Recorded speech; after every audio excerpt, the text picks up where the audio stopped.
So it's 7 o'clock. We'll call the meeting to order. This is the regular meeting of Council of the Municipality of Swan Valley West Health and Council Chambers at 216 Main Street, Swan, Manitoba. This third day of December 2024 at 7 p.m.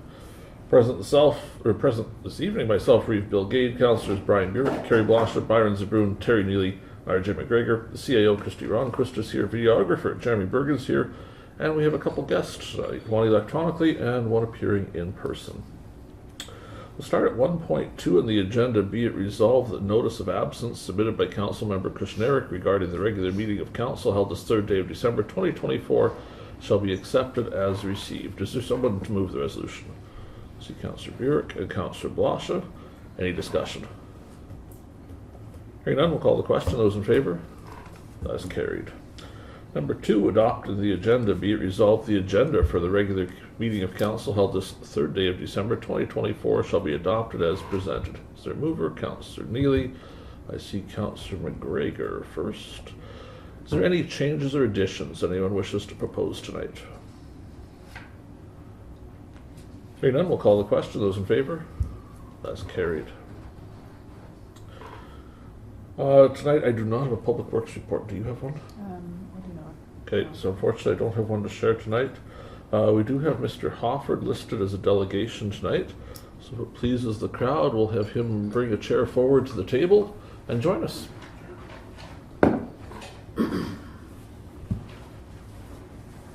Good evening and welcome. Thank you.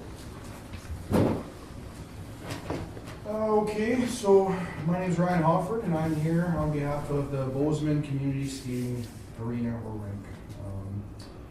So I guess before I get to why I'm here, I could tell you a little bit about what we're doing at the rink this year and some of the things we're doing differently compared to other years.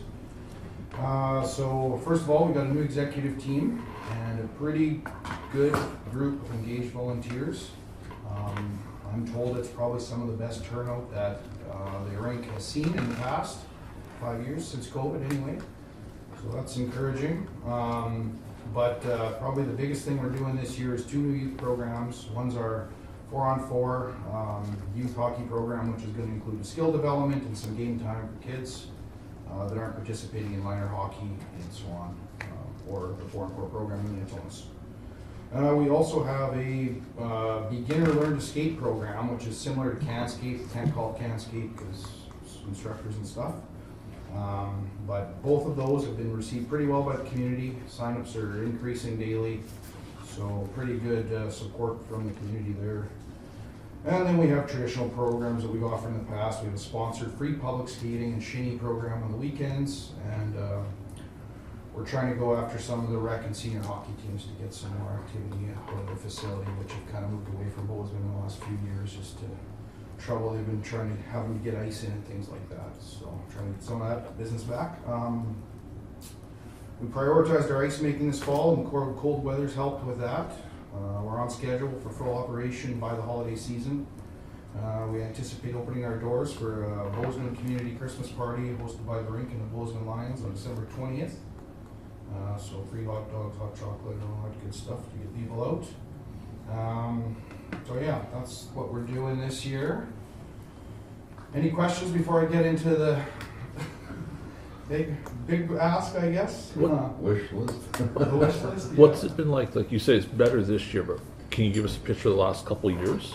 I just think warm temperatures were a little bit of a challenge to try to get ice in timely manners, where ice would get put in, would come along and melt it and cause all kinds of problems, facility problems, as well as, you know, the main reason why people are at the rink being the ice not there. And I think maybe lack of volunteers has, you know, been a struggle. I think that's a struggle probably in most organizations across our valley. Would tell you the same thing. So, I guess the reason why I think we have more volunteers this year might be our kids. Kids are a good excuse to get out and do the things that, you know, the other, as opposed to sitting on the couch, we'll say. So, yeah. I have a question Sure. for you. So this is your first year? This is with my it? first year. Okay, yeah, so you might not be able to answer my question then, but I'm gonna Yeah. ask it anyway.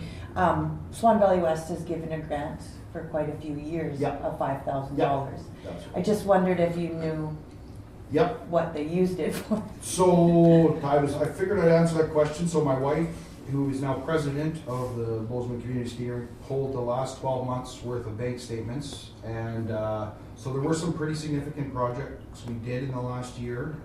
We had to upgrade the fan and ventilation system in the kitchen. That's a couple $1,000s there. I think one of the other issues or problems they had were around patron, like they weren't getting the ice time to rent it out, so they weren't able to pay their bills. Yeah, no, okay, no, that's a good I enough. think a lot of that went to. But you did catch up. notice that we Yeah, have. definitely okay. have, and I did ask them to confirm that. Yeah. And yeah, like I say, we did get that, so, and I know there was some plumbing work done, the other major project was some plumbing work done in the, change rooms. There was some showers there that needed to be fixed up, so, I don't really know the details surrounding that, but I expect it would have probably been $1,000. No, I'm just happy to hear that they are upkeeping it. Yeah. Because I just thought, well, where did that money go? Like, Yeah. did it just sit there, or did? Yeah, no, Was it it hasn't used? definitely sat there. Yeah, I know, well, obviously not, or you yeah, wouldn't be they- here. Yeah, coming from an operational standpoint, they basically have, if it wasn't for Swan Valley West and Municipality of Swan providing funds the last few years, they really haven't had much income. Just, I think COVID was a big hit. People started going away from that rink, and then it's hard to get them back. So, but yeah, the senior teams, we're going to do a thing with the Bozeman Hotel. They're going to get a free plate of wings if they come in and play, rent some ice time, things like that, just to try to get people back into Bozeman. Yeah. Can you speak to what Minnetonka's Bozeman does? Yeah, so they've given us $5,000. It's another, I did a little research there. They give us $5,000 as well, plus the property maintenance, so they cover snow removal, grass mowing. They did a bunch of work on the exterior of the building, cutting like maple trees. Everybody probably knows how bad maple trees in this community are. They sucker in from everywhere, so they cleaned all those up for us this year. They provided some funding to do some painting in the waiting room. So that being said, I am planning to attend their meeting on the 17th to ask in part for funding too. So which they've accepted me as a delegate for that if need be.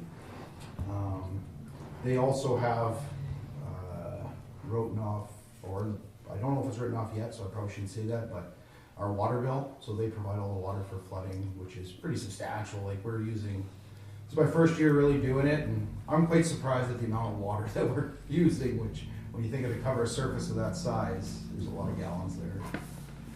So, yeah, they are giving us that in kind right now. I will ask that the debt be written off for that service, so.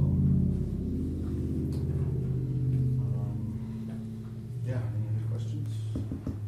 Lay it on us, what you're Okay, asking. so, yeah, our Zamboni room is probably the biggest issue that we have in that facility right now at this time. We've done a lot of work in there recently, just out of my own pocket or other volunteers' pockets, or a little bit of money they did have. But the big one is our hot water tank. So hot water is required to maintain the ice because the Zamboni blades chip the ice, and then as that water or ice comes off, it must be replaced, otherwise it would just continue to go down. So the hot water is used to rebuild that ice back up and seal it in. So pretty important part. I'm told you can't really operate this machine without hot water. You can't use cold water. It doesn't work like that. So yeah, it's rusted out. The current one's rusted out. Best I can tell, it's original to the building, which I know they kind of limped it along last year with some leakage out of it, but it's beyond repair now. It is a propane-fired commercial grade appliance, so it's quite expensive. Did a little bit of research to see if we could get away with a more affordable option there, maybe electric, maybe a smaller propane-fired one, and basically every little bit of research I do leads me to believe that there's a reason why they put these size of hot water tanks into these environments because they drain them rapidly and then they fill them up with cold water, so they can't be a retail grade appliance because it'll just fail like within a year because of that thermal expansion and contraction. So we have to really say we should go with the commercial one. And then the downside to the electric is we don't have a sub panel in there, we don't have enough power in that room, and electric, yeah, you're looking at like 60,000 BTUs versus this one being 220,000. So recovery time, quite a bit of difference there, which is also important just if we have tournaments to get the Zamboni out between lower periods of games. So we were lucky enough, we were able to find one fairly close within Winnipeg. The cost of the tank is like $7,300 plus about $250 to $300 for shipping costs to get it up here. So Mullins Plumbing is providing the tank at their cost, so they're willing to do that as well as complete the install at no charge, which is about $1,500 to $2,000. It'd be 2 guys for a full day. They're willing to do that. We would have to cover any fittings or any pipes or anything that might be damaged. I'm assuming it's probably all rusted and will likely just be cut off and probably new fittings and stuff put in. So that's where that's at. It's about $7,800 is kind of what we're thinking it's going to come in around total. We've been trying to raise money ourselves to complete this project. So we have an ongoing 50-50 draw, which will be drawn on December 14th. It's kind of looking like that's going to come around at $1,000 to $1,500 on our side with that. We've pursued donations from farmers and businesses. We've got about $3,000 so far in that pool. So not quite sufficient to complete the repair. So that's why I'm here today asking for support from council. Hopefully cover some of the difference. And I guess any amount would help, but I guess specifically what I'm asking for would be $5,000 to be spent, provided by Swan Valley West, to be spent directly on the hot water tank replacement.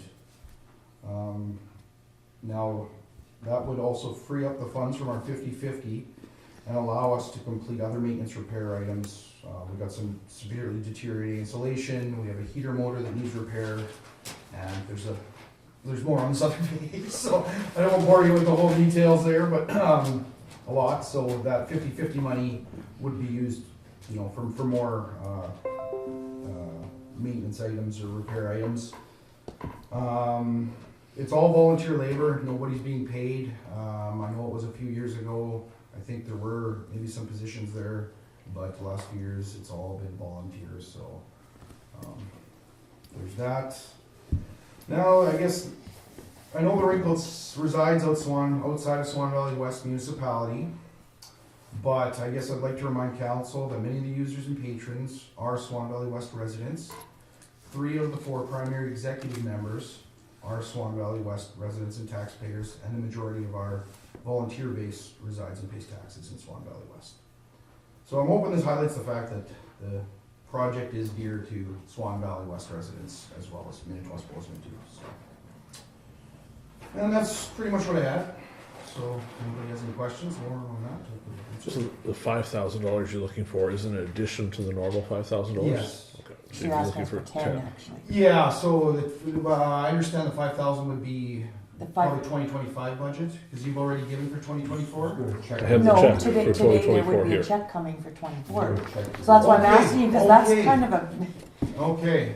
like, Can you you get, send you that get to the young five- man? When you get 5,000 every year. Yeah, but I was told that was done in January of last year. It was written in December, It's but you always probably written didn't in cash it December. until January. November 29th? You might not have got it until January last year. We got off cheap, you got off lucky. Yeah, well, I Now think you you guys did. Because like, that's what I'm saying, why is he asking us for 5,000 more when he's getting a check? Well, okay. So are you happy with that, though? You'll be a hero when you get home. Yeah. We can take that back one. I don't know if, I don't think that that's earmarked for anything. Well, So- it shouldn't be, because you No, it didn't really shouldn't think be. you had it. Well, yeah.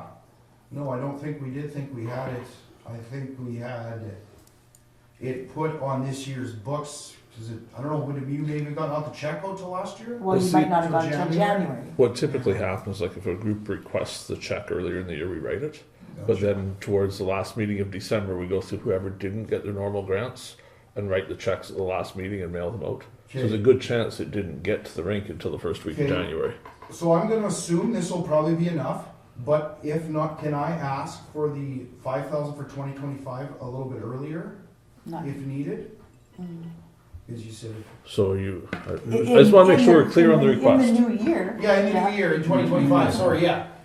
So I think this will get us started, and Well, hopefully, because you gotta go to Bozeman, your own, like, yet, they're, your own, but yeah, again, so I know. not it's- your I know own, there's not that your own, distinction, but and there, I'm trying to avoid but there that. kind of is, because sometimes, like, when we If would we like could some figure this- help, when we would like some help the Thunder Hill way, there's no help coming there either, you know what I mean? When we would like some help in Lavender District, there's Well, Lavender gets We a pay grant about as well. $2,000. $2,000. Yeah, Lavender yeah. gets a grant too as well. So. Yeah, so I didn't want to get into that aspect. No, of no, it, and but I that's know not what I'm just saying Yeah. that it works You know, both ways. Coming from, now this is not Ryan from the skating rink talking, this is Ryan, Ward 6 taxpayer talking. I'd like to be clear on the differences. I think a show of a little bit of funding for our ward would go a long way with the residents of our ward. I don't know how Brian feels about that. I sometimes feel like it's easy to forget about us up there in Ward 6. There's a lot of projects going on in the southern part of the valley that are gonna be charged or levied at large, which are not gonna maybe be as impactful to us in Ward 6 as it would be to the residents of Benito and those wards surrounding them. I look at our garbage collection alone, and I'm not here to speak on that. I would like to maybe one day. Bill's heard my feelings on garbage collection or lack of it in our ward, and if I want to throw away 3 plastic chairs, I have to drive to Swan River Dump and pay to throw them away, whereas people in Benito don't have that same burden. So, I think, lack of a better term, throwing a little money our way makes us feel that we're still in this RM and we are still a community, and we have a right to, the same benefits that the rest of the taxpayers get to enjoy. So, but I do intend to ask Minnetonka's Bozeman, like I say, I'm on their delegate lists, and I'm not letting them off the hook either. I think it should be a shared responsibility. It's up to us all as a community to maintain these organizations and maintain these facilities. I don't want to know probably how many hours I put in there this fall and winter trying to get it back up to snuff, and my tax dollars aren't really, there's more than tax dollars at play there, I'll say that. There's a lot of community investment there with time, labor, and just help, so. On the 2025 budget, we typically don't issue anything until the 15th of May. Okay. So it would be difficult for us to speed that up before the 15th of May. Okay. Not impossible. Almost anything can be done. No. But typically, we don't issue grants until the budget's actually passed. And the budget has to be passed by the 15th. We always hope it's done sooner, but the Yeah. reality sometimes it's the 14th. I just think if they had this last year in January, and there's nothing, like it went to basically all operational expenses, hydro, probably most of it, this would have went to hydro. They were over $1,000 per month, winter bills in that facility. It's not very well insulated, so. I'm worried I might short them on the operational side if I put this toward the project. That's all I'm saying. We're working with them towards a budget. The last group in there never had a budget.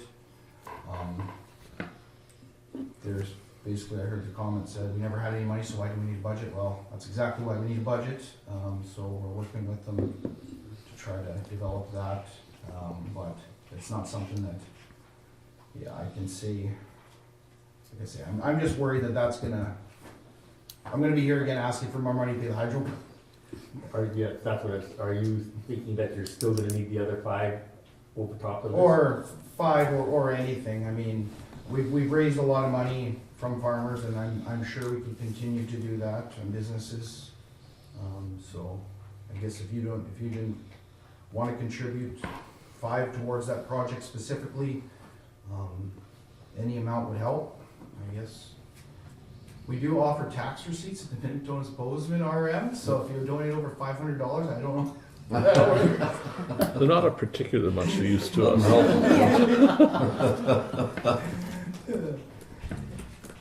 So I'm going to add the request to our discussion section tonight, so we can get a little further discussion later on. Okay. Well, I want to thank you guys for this. This helps, and that'll at least get the bill paid and get our water tank going. Very important. We can't complete the final stages of our ice without it. So, and like I said, don't want to burden you guys too much, but if I knew if council was prepared to offer any more, and I knew how much that would be, it would help my discussions in my other meeting with Minnetonka's Bozeman. So we'll commit by the end of the night to have an answer to you. Okay. Oh, that's one fair. So Before we're done tonight, we'll, maybe a no, but we will give you an answer. that's no. I was always told never hurts to ask. The worst they can say is no. So He's trying to get enough home with an empty pot. that's right. Exactly. That's exactly it. So I like to thank go to you meetings guys and go very home much. with that every time. Yeah. Exactly. What do you do when you're on council? No, I mean meeting, as a delegate. Oh, As a delegate. Yeah. I don't think it's made up to Ryan Hofford. No. No, it's not. I would hope not. So. Any other questions for Mr. Hofford tonight? If not, thank you for coming in. It's always good when you come and explain it rather than just send a letter. Yeah, Means a lot to us. I think that's helped me in the future, helped me in the past, and I think it's another thing. I'd like to invite everybody out for December 20th. We're gonna have that Christmas party there, and we'd like to see a drone there if possible. We're gonna have a dog sled rides, which are quite unique to Bozeman. We've got church kennels there, and he's gonna do those free. So everybody's more than welcome to come and have a hot dog and some hot chocolate and What see time what is we're it? up to. So. What time? It's 5 till 9. So, yeah. Yeah. So, You are doing good too, Ryan. All that volunteer work, like you say, it's hard to find volunteers that want to step up nowadays. It's very hard to find. But yeah. you get all the workers there that are giving their time and, Yeah. and getting things done, and it's good to see. Yeah, Thank them it's, for that. Thank them for that. That's for very sure. good. Very good. Thank you guys very much Yep. for hearing me out here. Yep. All right, All right. thank you. Good night, everybody. You're welcome to stay if you want. I wish I could. I haven't had my supper yet. Oh, there you go. Cows and all these. All right, have a good night. Good night. Good. We'll head to 8.1, financial items. Be it resolved that the Council of Municipality of Swan Valley West hereby approves the following payments. General checks number 20159 to 20181 in the amount of $1,397,410.02. And general checks number 20182 to 20214 the amount of $146,088 for a grand total of $1,543,498.02. Is there a mover? Councillor Neely. Might have to dig into my savings to cover it if it doesn't work. And someone to second the resolution. Councillor Zbirun. So I have the more recent payments here. The first batch of payments, I don't have all of the invoices for because we did them to not pay interest at the end of the month. So most of them I think are straightforward, but if you ask questions on those ones, I'm not going to have as much detail. But let's go with questions. Okay, go ahead. Batch number 1, I can tell. 20170, is that mower tractor repairs? That's Yes. Okay, no, then, Wheel bearing went on. Yeah, I Yeah. just wondered, okay, and And something else during the. 20191, what's that about? 191 is in this. It's in the second batch, I believe, so you should have it. 2191. 20191. So that was the snow in Benito. Yeah, what's that about? The snow blower was broken. So this was for sidewalks? Yes. Okay, okay, We no. had him blow the sidewalks. He also did the lift station, the water plant, and the fire hall. Okay, no, then that's more than fair, but I just wondered, what is that about? And the snow blower was repaired the next day. We just elected to not wait. No, well, it's not a bad, I just wondered what it's about, so. Yep. Thank you. That was all for me. Who else has questions? Councillor Zbirun. 20203. I know what it's for, and they didn't fix it. Oh, I'm gonna take it back. we were working on Councillor Blosha's earlier tonight, and I think we have a solution for it, so it might be the same solution for yours. Okay. Yeah. Because the last email I got was 23 in July of 23. Yeah, they definitely did not fix it then. No. No. I got into mine tonight, a different route, so I can show you that too. Okay. But I'm gonna try something else too. That's it. Okay. Anybody else? As you can guess, the large amount there relates to school division Yeah. taxes being See. sent over. Yeah. They were starting to get a little curious where the money was. We got the interest as long as we could, though, so. If there's nothing else, we'll call the question on the resolution. Those in favor? That's carried. Unfortunately, tonight we don't have payroll or indemnities. Indemnities is early anyway. I don't know if everyone's aware, but the finance officer is away today due to medical and will be for a few days, so we're going to be a little sparse on a few of those things. We do have an 8-2 though. Actual bank reconciliation for you if you want to peruse that. I'm not going to spend a bunch of time going through it, but it does show the things that are pending and it is reconciled just like it should be. So it shows the bank balance there. And then the more important part is that secondary one, which is our report of expenses so far this year. So it shows to the end of December 31st, but it was printed yesterday, so it's really yesterday's report. Is there anything we want to dig into on it? Or are we good with it?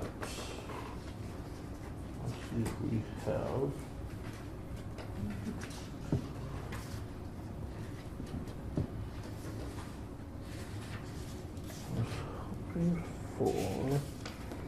I don't see gravel crushing. I don't think it made the list in time.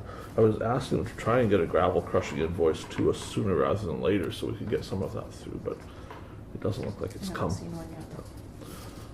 I can tell you on the gravel crushing front, they have about 16,000 yards crushed over Benito Way, but they've been having trouble with the clay in the cold weather. So they're trying a couple different things. They moved to the 1.5 inch we wanted because it's a little easier crushing, but worst case scenario, they may have to abandon it and come back in the spring. But they're trying some different screens this week to see if they can get it going again properly. But the clay the gravel's not frozen enough, and then as soon as the unfrozen gravel's hitting the crusher, all heck's breaking loose when it freezes to it. So they were working on that. I haven't heard the update in the last day or two. And who's crushing? Right now, Campbell's crushing. Cooks indicated they would be crushing this fall out there. To date, we have no indication they are. Got past fall, will we? No. Technically, it runs until the 21st of December, so there's still like a couple weeks Got the left. time, yeah. We wait to see what happens. I'm hoping they get there and do some crushing. It would be nice to have some gravel, Yeah. but we'll see where that goes. Anything else on that? It's for information. You're always welcome to ask questions. If you see something later on, give the office a shout or call me, or do both if you like. Let's move to 9.1. So this is a public access issue. Council's been provided some photos tonight. So you'll see there's a photo here of a gate across a road. And you can see the locks on the gate pretty close up. So this particular gate has been flagged by Public Works as in non-compliance with the requirements for public roads. So what we're looking at in this picture is an actual municipal road that we are responsible for maintaining, snow plowing and graveling, and it has been blocked. From what I understand, it was blocked more than just a few days ago. It's been there a while. And it's been somewhat tolerated, but technically speaking, it is illegal to block a public road. I would certainly love to block my road. It would be great if I could put a gate at both ends of my road and not have any traffic. I would love it. But it's not something we're allowed to do because it is a public resource. So this road, from what I understand, in the summertime we attempted to gravel this road and we're unable to do so because of the gate. So we tried to arrange access through the gate, and we tried for a while, and that wouldn't work out. So the graveling ended up getting missed, and then there's been complaints about it not being graveled. And then this fall, our snowplow came and found the gate there and turned around, and quite nicely did not leave a ridge, worked really hard at leaving it not ridged. But then we received a rather loud and rather rude complaint about the snow not being plowed. And the complaint went both to the lead hand but also to office staff. And the lead hand takes these things a little better. Office staff were quite taken aback by the verbal assault they got about the road not being plowed. It was explained then to public works staff that they're required to call 2 hours ahead of wanting to plow that road so the gate can be open, so we can plow the road. And public works recommendation is the gate be removed, which I concur with. Originally, the person who erected the gate was scheduled to be here tonight to speak. They then decided they didn't want to come. So I did speak to them for about 20 minutes this afternoon about the gate. And they were more respectful on the phone with me than they had been with staff, for obvious reasons, I think. So we discussed it. They indicate the gate's been there for 20 years. But then they indicated that the gate was actually not there for a period of time because it had been removed. They further indicated that Mr. McIntosh had given them verbal permission to erect the gate on our road. And when I indicate that Mr. McIntosh has never been a councillor or a Reeve of Swan Valley West, it would be difficult for him to give that permission. That didn't seem to matter a lot. They did say that he provided that fancy road closed sign, which has been erected on the gate, saying that the road is closed, and in fact, it is not. I was then told that we don't actually own the road, and that it's privately owned by the individual. So we have researched that, and I can assure you that it is a public road on public road allowance, and it is owned by Swan Valley West. Then I was told the gate was actually on the ratepayers' property. So I did attend today and measured the gate. The gate is 100% on the public roadway. The posts, the gate, all of it is on the right of way for the road. So we talked today about all options. I suggested the gate could be relocated to someplace that was on their property, because that's perfectly fine. Take it to your property and put it up.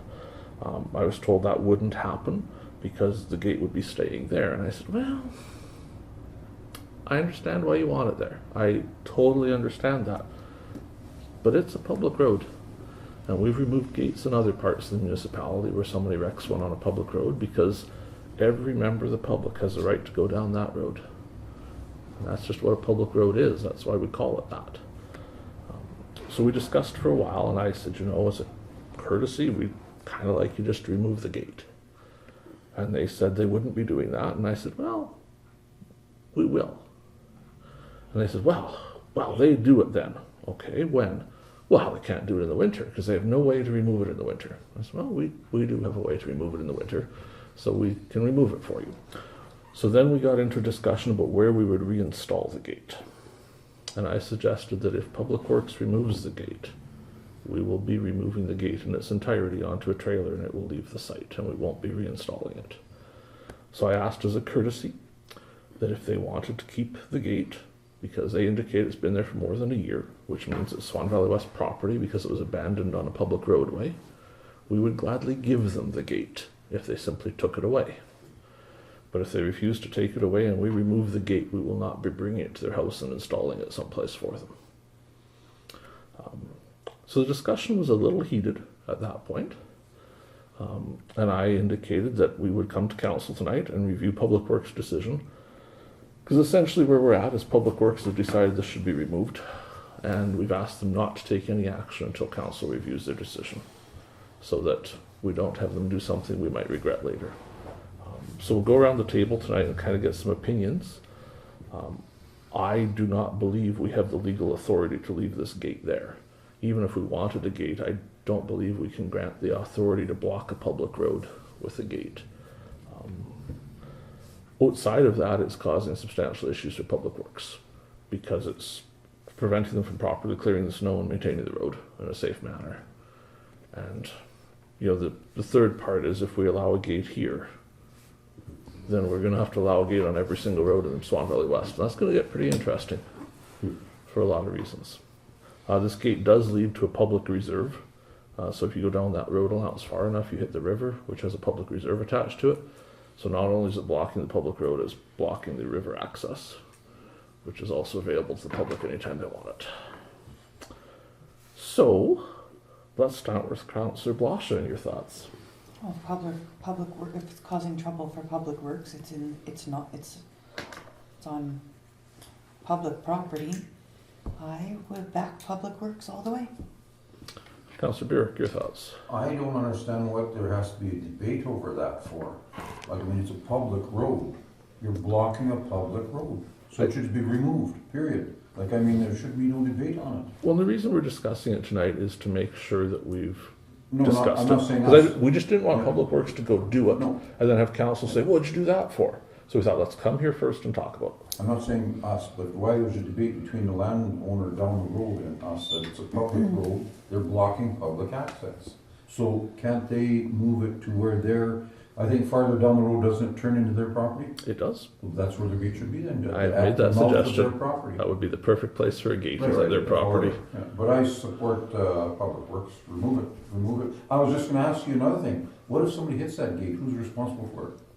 The damage, I mean, there's a slow moving sign and a rag hanging down there, but say if there's a snowdrift in front of it and somebody accidentally drove into it at night. That would be us. Swan Valley Well, West okay, is- so it should be removed as soon as possible.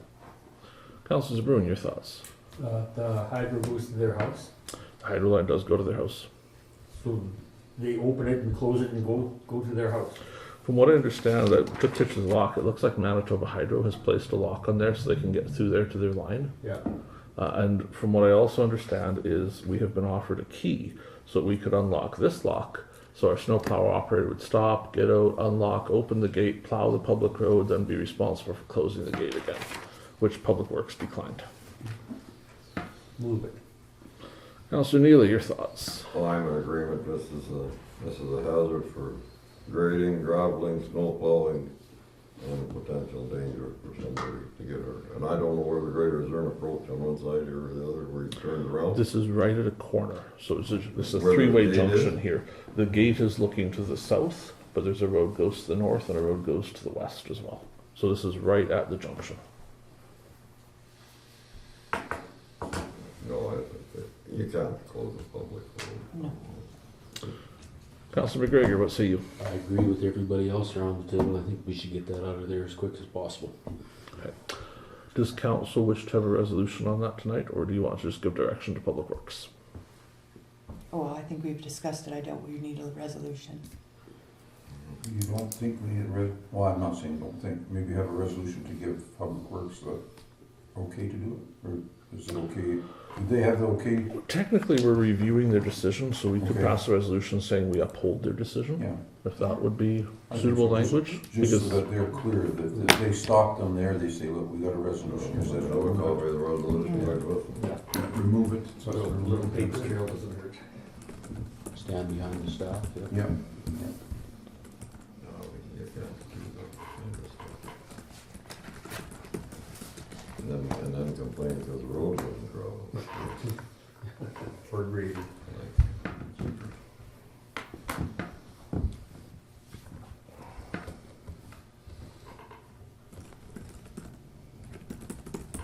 It's 1 mile off the highway, Right over the south highway. 2.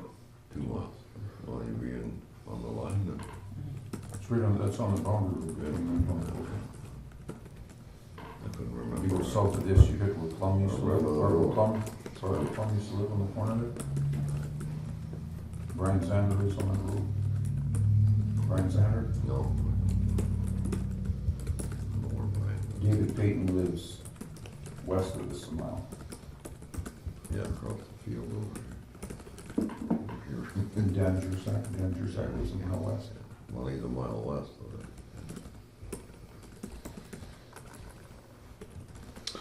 Whereas Public Works has indicated the public road has been blocked by a gate and road closed sign and has required the gate to be removed.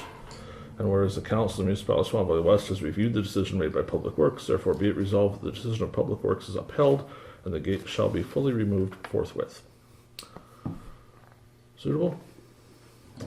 Moved by Councillor Burick. Is there someone to second the resolution? Councillor McGregor. Any further discussion? Hearing none, we'll call the question. Those in favour? That's carried. Number 9.2, the orientation pamphlet. A copy of this is attached to the agenda. So we've been working through some orientation stuff for staff. So when new people come on, there's a little bit of how things work, trying to get them up to speed a little better. This is mostly for council's review. Suggestions, if you have any, are welcome to the office. They'd be glad to hear from you. And obviously you can see there's still some notes on here. They're working through some stuff, but our new safety person has been doing very well with catching up some of this stuff and making a more welcoming environment to new staff so they can get orientated a lot quicker.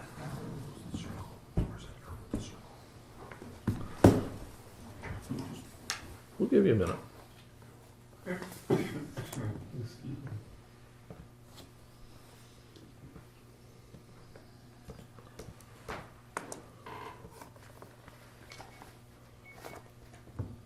Oh, there. I only finished grade 12, that's okay. I'm a grade 12 A student, but That's okay. I can show you what I went at.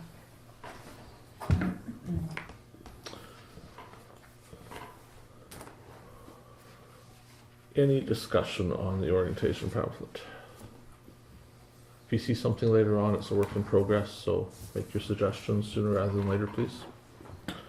9.3, violence and harassment policy. So this was identified as we're currently lacking a harassment or violence policy. So this is, you'll see some sections in yellow there with some suggestions. So the main question to council tonight, you'll see some parts about whether or not we should secure a third-party agency to allow anonymous reporting. I think the general suggestion is no, but we wanted the council to weigh in on what you thought of that. There'd be some cost to it, obviously, if we did that. But what are the thoughts of everyone? Do you feel comfortable if we didn't do that? Obviously, reporting, like the current reporting, it goes to the CAO unless the CAO is the subject of the complaints, and then it goes to the Reeve. So that's how it's been for many years, but we could change that if you want to. So we wanted to, you have some thoughts on it and share them with us.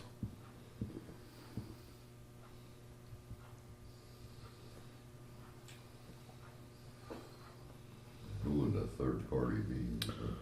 So there's one I think is Ethics Point is the one that was used just when they worked in Alberta. So it's basically just some sort of platform. So if an employee complained, the complaint would still come to the same place, but their name would be stripped out of it. So we'd essentially have a complaint against a person, but not know who made the complaint, which might make it a little difficult.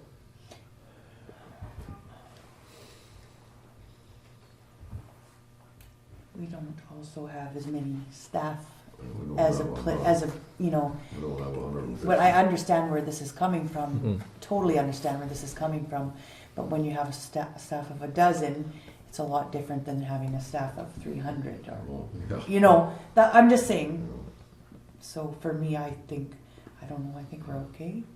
Okay, that's just I would. That's just my opinion though. yeah. Like, I kind of share that opinion. I want, you know, as much as possible, get council weighing in on things when because we're just kicking tires of how to make this work and what to do, right? So we want to give staff some direction on where to take this so they can get a finalized version. But otherwise, looking at it, it's fine. It's getting close. We It's haven't had any issues in the past, have we? not the last 2 years. That would cause Yeah. a third party to be involved in something. No, there hasn't been for a while. There was a time, but there hasn't been for a while.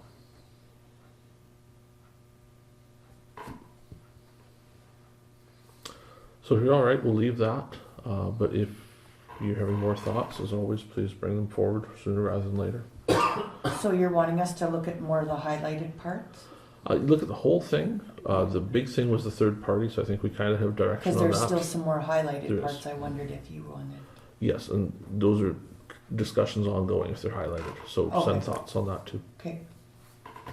9.4, the Durban Community Hall repair quote. So you recall there was a storm, there was a $20,000 deductible, there was much discussion around whether we wanted to pay for $20,000 of deductible on the hall. We didn't really want to. And at the time, they were suggesting replacing all of the tin, which didn't really need to be replaced. So what is left here is a quote for doors and windows. So the window got broken in the storm. So the window is $1,295 plus labor and such, so call it $2,000 for the window. There's also a quote for steel entry doors. And I'm not entirely sure I understand why. Because the doors, from my gathering, weren't damaged in the storm unless I'm misunderstanding. They sure didn't look damaged the other night. Yeah, I think it's that they don't close or seal properly. Okay. So is there no way to fix them that doesn't involve buying new doors? It's not sealed properly, is Yeah. it? They worked good the other night.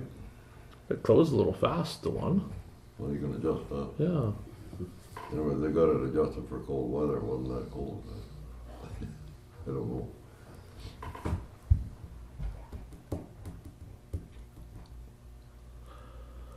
On the window part, the window is broken. Do we want, the question is whether we want to pay for this, for the hall, which is why the quote is here. They originally wanted to claim insurance, but when they found that the deductible was $20,000, they didn't want to claim insurance anymore either. And the deductible is so high because it's meant for building loss. You know, it's meant for structure destroyed by fire or something else. It's not really meant for a window got broken. Where is just the window though? Windows $1,295. Yeah, and then install the materials under it. Oh, I see it. Yeah. So say 1650-ish for the window. Well, I think They're struggling and we could help them for sure with the window right now. Yeah, Just well- ask some more questions about the door. Okay. So we'll give staff direction to proceed with the window and to find out more about the doors, if there's other options that don't involve, steel doors, I mean. because there's steel already, there's gotta be a way you would think to fix the seals if it's a seal issue. Or further explain, because it's not storm damage that those doors are bad. No. It's gotta be something else. Okay, we'll do that, and we'll see if we can find a little more about the doors. 9.5, you'll recall we did this for the subdivision approval, but because the subdivision's over 10 acres, it's back for a conditional use. We had thought we could get away without it because we'd approved the subdivision at 13, but community planning has other thoughts, so here comes the resolution. Whereas the owner of part of the south half of section 173527 West has made application to subdivide a 13.81 acre parcel and requires approval from the Municipality of Swan Valley West as per community planning.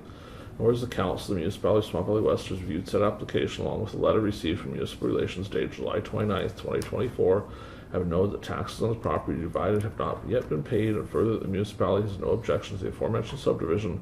Therefore, be it resolved, we do by approve the subdivision of the above noted property, provided that all conditions and requirements are met as included in the letter from Municipal Relations. Is that really the right? Because we already did that. Isn't there not supposed to be a variance approved now? Yes. Yeah, and it doesn't say. Because that doesn't say variance Put the anywhere. wrong thing in there. Okay, we're gonna table that. We'll come back to it. Apologies there. Let's go to 9.6. So Durban Community Cemetery provided us the meeting agenda for their AGM. So just basically a list of what they did at it. So they reviewed their achievements, updated the finances, reviewed the planned work, discussed appropriate standards and rules from Mark Graves, looked at outstanding payments, new issues if any. They have the board members listed there: Rick Actors chairing, Brenda Eliankos, Secretary Treasurer, Don Mahan's a trustee, Vicky Atkinson's trustee, Aaron Atkinson's maintenance. Election of board members reestablished. This is going to be a lot of details. Let's keep going to get to the good part. Someplace that must say if they're broke or not. I didn't notice that anywhere. See, you Didn't notice it. Well, they sometimes have trouble understanding that they should share those details. Anyway, there you're up to date on the Durban Community Cemetery. Things are going well out there. Did the area get surveyed? The area was resurveyed. We paid for the survey. I don't know where we're at with re-subdividing it. The survey did get done and it does need to be re-subdivided. Nothing needs to be moved, right? No, no movement. It's all purely a paper pushing game to cost several $1,000s. Okay. Yep. But no graves will be moved. 9.7, road closures. Public Works has provided us a map of roads they think they don't want to plow. We suggested that council better take a look at that before we just stop plowing roads. So here's anything highlighted is roads they think we shouldn't be plowing anymore. The red highlight, sorry. In red? In red. We've been somewhat after Public Works that you can't just stop plowing a road without putting up some notifications and barricades and such, so that people Through the know. bush, and put map upside Yeah, down. that's no problem. Just the red. Just the red.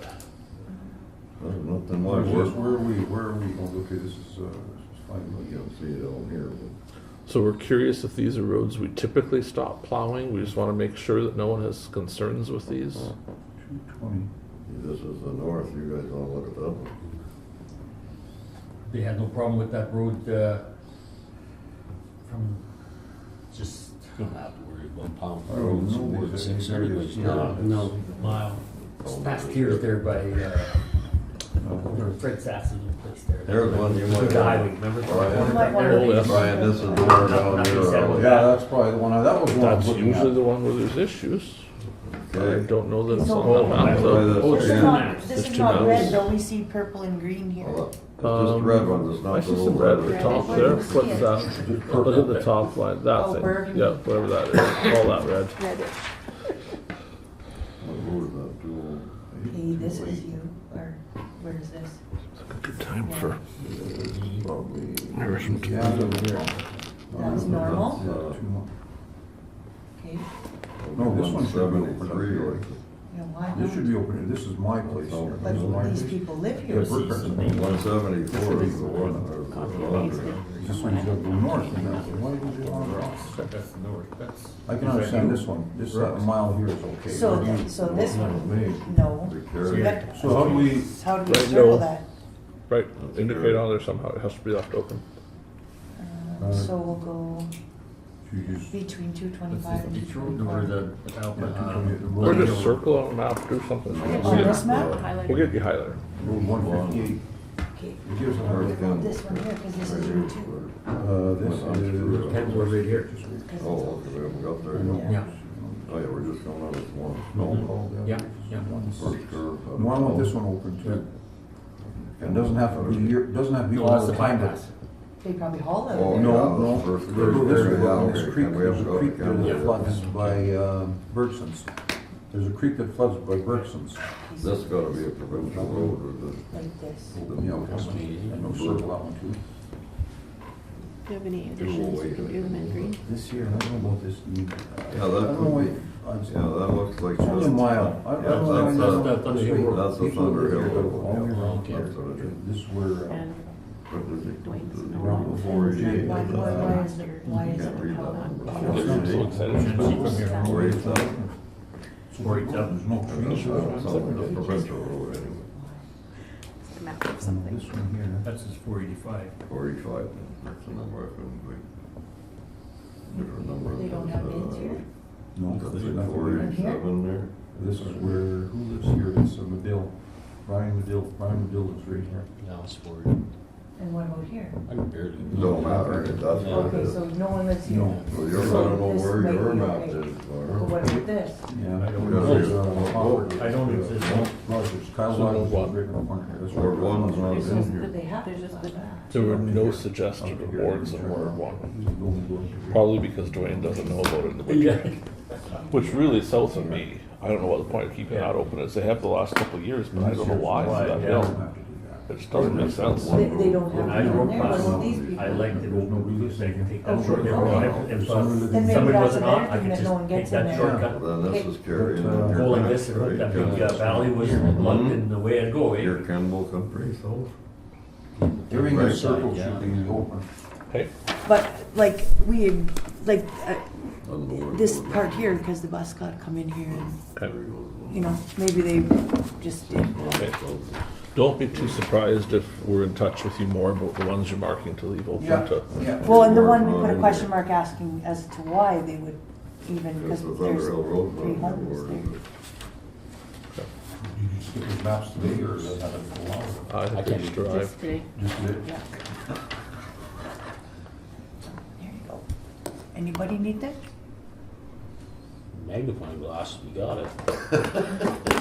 I got lots at home. I got some in my truck even, maybe.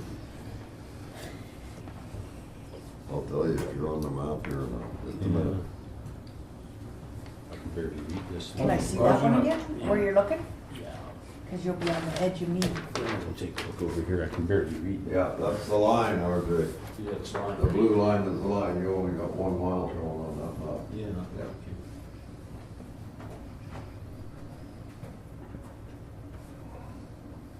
Yeah, what? They live here. Some of these are signed. Nobody's eating these. RJ, That's a major. Well, they live here, This one's signed. yeah.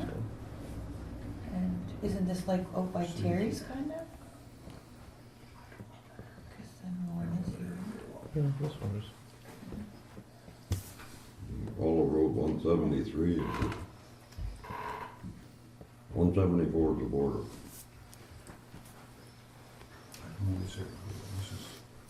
Why do you think that this one is that way?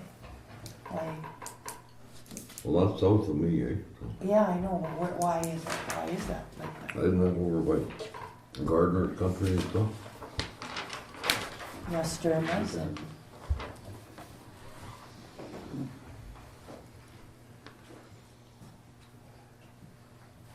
I don't understand. What is the reason that they don't want to plow it? Like, I mean, with the machines we got now, to plow a mile of Neil road, Brooks, Green, it's yeah, done. Thomas. Like, why do they not want to plow it for? We're a mile west of Neil Brooks is that road. So, I mean, it's just like, it's a public road, like, can't.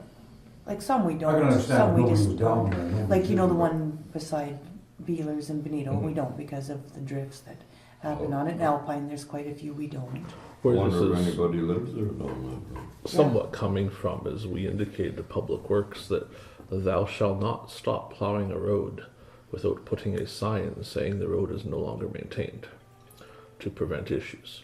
And then as we started hearing how many signs we might need, we said maybe we should take a sober second look at how many signs we're going to use to make sure that every time we do that there's a good reason.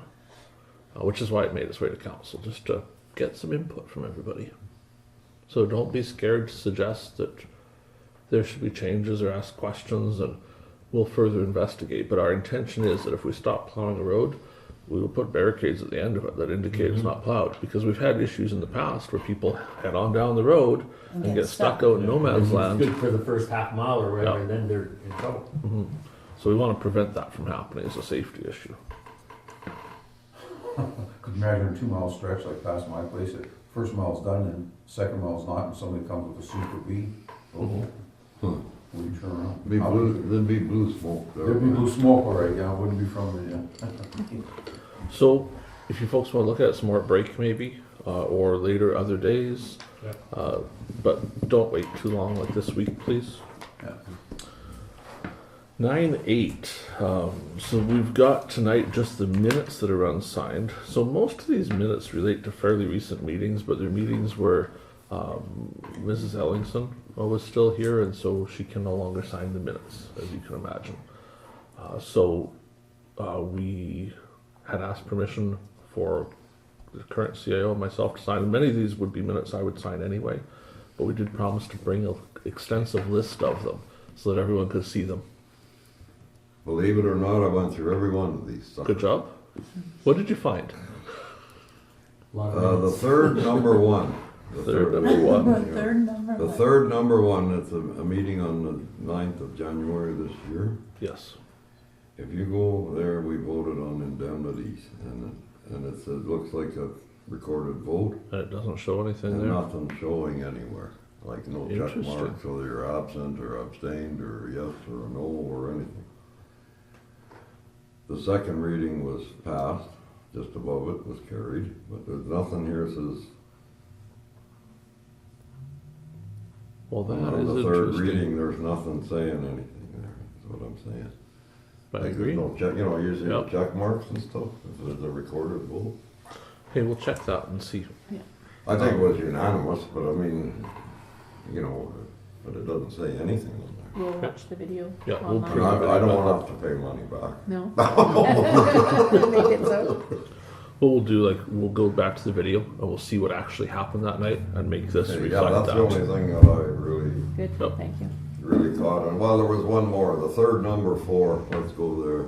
It's, I may be wrong here, but let's see, 1, 2, 3, the third number 4. Right near the bottom, third one Okay. from the end. February 27th. May 14th, 24. Okay, then I'm not on the right third number I 4 don't know yet. why. I missed that. Oh, no, okay, I'm wrong. Fourth number. Sorry. Fourth number 4. This was gone to the third. Okay. At the next meeting, it came up again because there was no names or nothing mentioned who got the gravel hauling tenders. And then I read farther. That's right. Okay. We're pretty proud of you that what you went through. Well, I Good was job. right on it for a change. Like ugly on an ape. What did you just say? Could you repeat that? I said I was on it like ugly on an ape. Okay, thanks.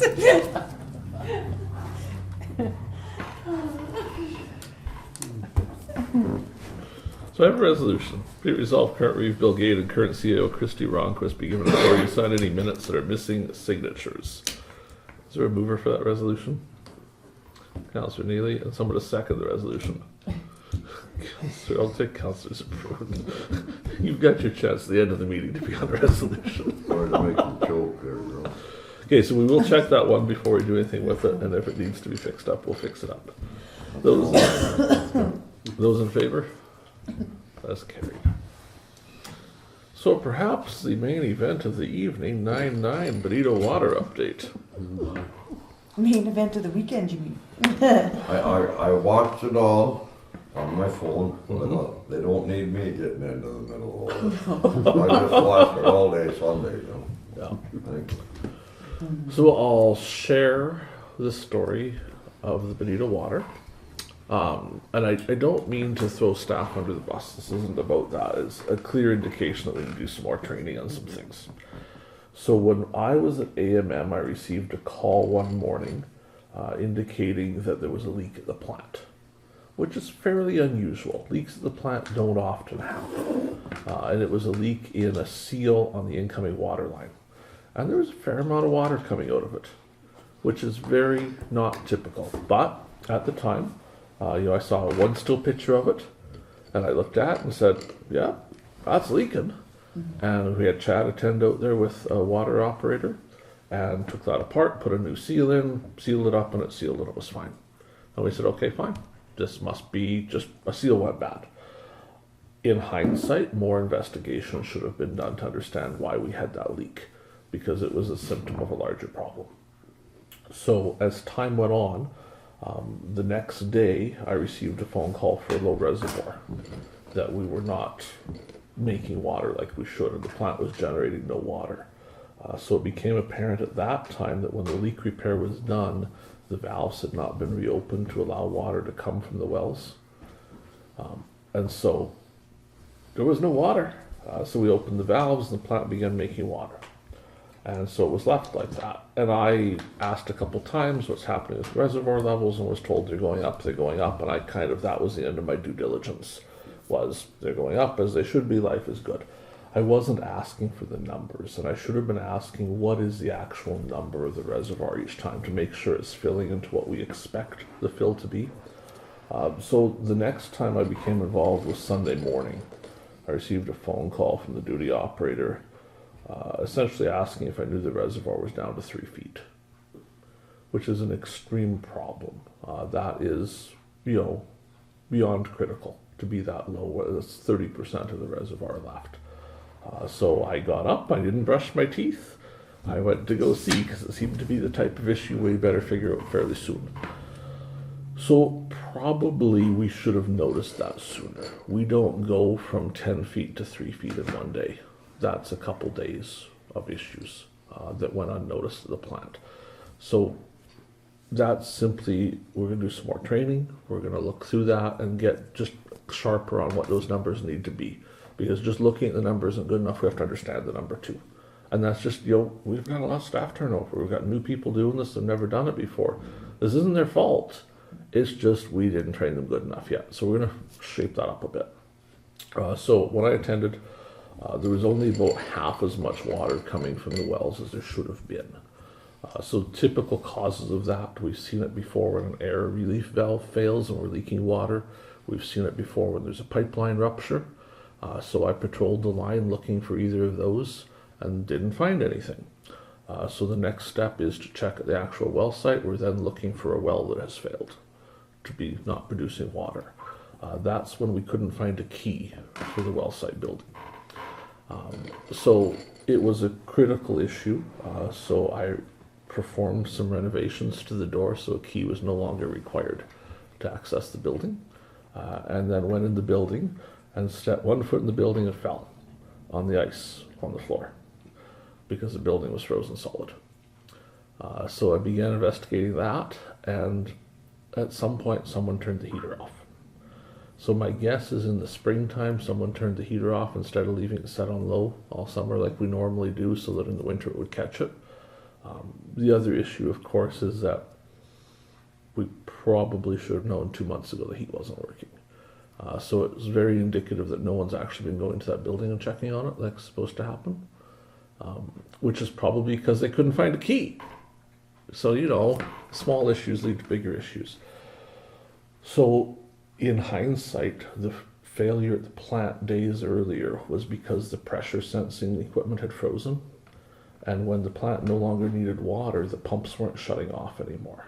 So the wells were running continually, even when the plant wasn't generating water, which was causing a massive overpressure at the plant, which blew the seal out on the line. And we probably should have caught that too, except again, it's just, the pressure shouldn't be above 50 psi. It was probably closer to 100. It blew a seal because of it, but we kind of missed that. And there would have been that warning days earlier had we caught on what happened. So there's a 2-inch water line goes through that building. It appeared to be frozen solid. So I turned the heat on and hoped for the best because that's about all you can do at that point. This is at the well? At the wells. So I left the heat running, and then went back to the plant to watch, hoping that I would see the production come back and we'd get away with it. So the production did start to increase as the pipe started to thaw, and then it bumped and then it went to 0.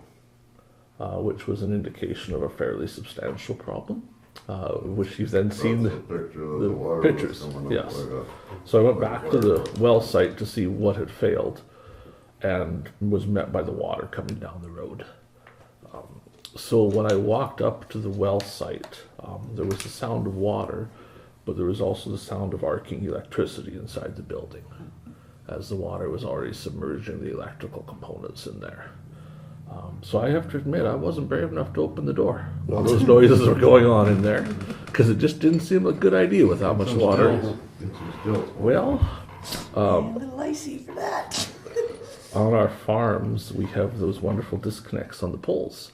We don't have that on commercial service, so that nobody can accidentally turn those wells off. So for better or for worse, and probably the violation of some sort of electrical code, I removed the meter from the outside of the building. It's the only way to get the power shut off to it, to stop the wells and stop the arcing. Worked really well. So then I couldn't get the door open for a little while because the water was so high inside. But after it drained for a little while, I was able to get the door open. So the high water line's about 2.5 feet in the building that it came up to before the power got shut off, which was enough to submerge the heaters, but not to submerge the control panels for the wells. So they were all saved. Because of the burst, it was a connector from a 2-inch to a 4-inch line burst from frost. The entire pipeline then drained out through the building. So I isolated the plant off of the pipeline. We learned from last time that it will suck the chlorine back, so we air gapped the chlorine system so it had no suction there, and then drained that pipeline for the next 2 hours as we put about 8,000 gallons through the door of that building out onto the ground to get the water to stop. As it takes a while to drain that pipeline, as you imagine, it's 2.5 miles. So we did find a plumber with parts, which was good, because I was a little worried we were going to have to get them out of Winnipeg, and that was going to be a problem. Because by the time we were doing that, we were well under 3 feet of water left in the reservoir, and I was estimating we probably had water till about midnight. So we did ask for conservation from people in Benito. They did very well. They cut their consumption by 33% that day. So because of that, we lasted through the issue. The plumber was not arriving, so I was, as Kristi could attest, becoming a little testy about it's been another 30 minutes, where are they? And finally we were told that they finally had all the parts assembled and were coming. And then a few minutes later, my pager went off for Swan River Fire Department for a 2-vehicle accident. And I thought, well, the plumber better be ahead of that, because I don't want him tied up at the accident scene, and he better not be in it either. So it was about 10 minutes later we were notified the plumber was the accident. And they were unable to attend for a while because of the accident. But they did eventually get a replacement vehicle, and they got the parts salvaged out of the first vehicle that was destroyed in the accident, and the parts weren't harmed, which was good because it was the only parts we had. So they came out. We completed repairs about 5:30 that evening, but then the glue has to cure because we used poly parts because it's all we had. So about 9 o'clock or so, we began charging the water pipeline. If you've ever filled a 2.5 mile pipeline, you'll be glad to know 35 minutes is the answer to fill that pipeline. Yes, it's a lot of water sits in that pipeline. But once it filled, we talked to the plumber for a while about what we were going to do to avoid water hammer, avoid bursting that pipeline as we refilled it, because obviously there's going to be some massive pressure changes. But we went through that procedure and it worked well. We bled it off, we brought the pressure up very slowly, and didn't seem to break anything, which was good. So by about 10 o'clock Sunday evening, we were producing water. It took until about 11 to be producing at full speed because we were still bleeding air out of the line the whole time. But once we got the air bled, we're back up to full production. So I stopped at the plant a little before the meeting tonight, and I can report we have a full reservoir tonight. So it has taken us some time to recover. In a 24-hour period, we treated nearly 70,000 gallons of water through that plant, which is absolute full capacity for it, but we just, as fast as we could go, filled the reservoir. So we did stop to backwash after 24 hours, which is a little longer than recommended, but we thought we wanted that reservoir full in case anything else failed. We do have a slight leak at the well site. It's just a dripping leak, so we will address that now in the next day or two, get the plumber back out and reseal that connection. Now the reservoir's, yes. But once the reservoir is full, it's really not a critical issue. We should be able to seal it without having to drain the pipeline, I think. I think we can get that to seal. So we'll get through that. Lots of lessons learned about just things that aren't right. And you know, when we look back at the log books for that week, you can kind of see in the log books that there was an issue developing. But, you know, when you're brand new to it, I don't want this to be like we're faulting the staff. They're new to it. We've trained them. We obviously haven't trained them enough. But there's a difference between simply doing the test and writing down the number, and doing the test and writing down the number and saying, gee, that's trending the wrong way. You know, it's just that experience that's missing there that will build up over time, and we'll all get better at it. This heater thing out there, that's like, what? You know, I didn't realize it wasn't being checked.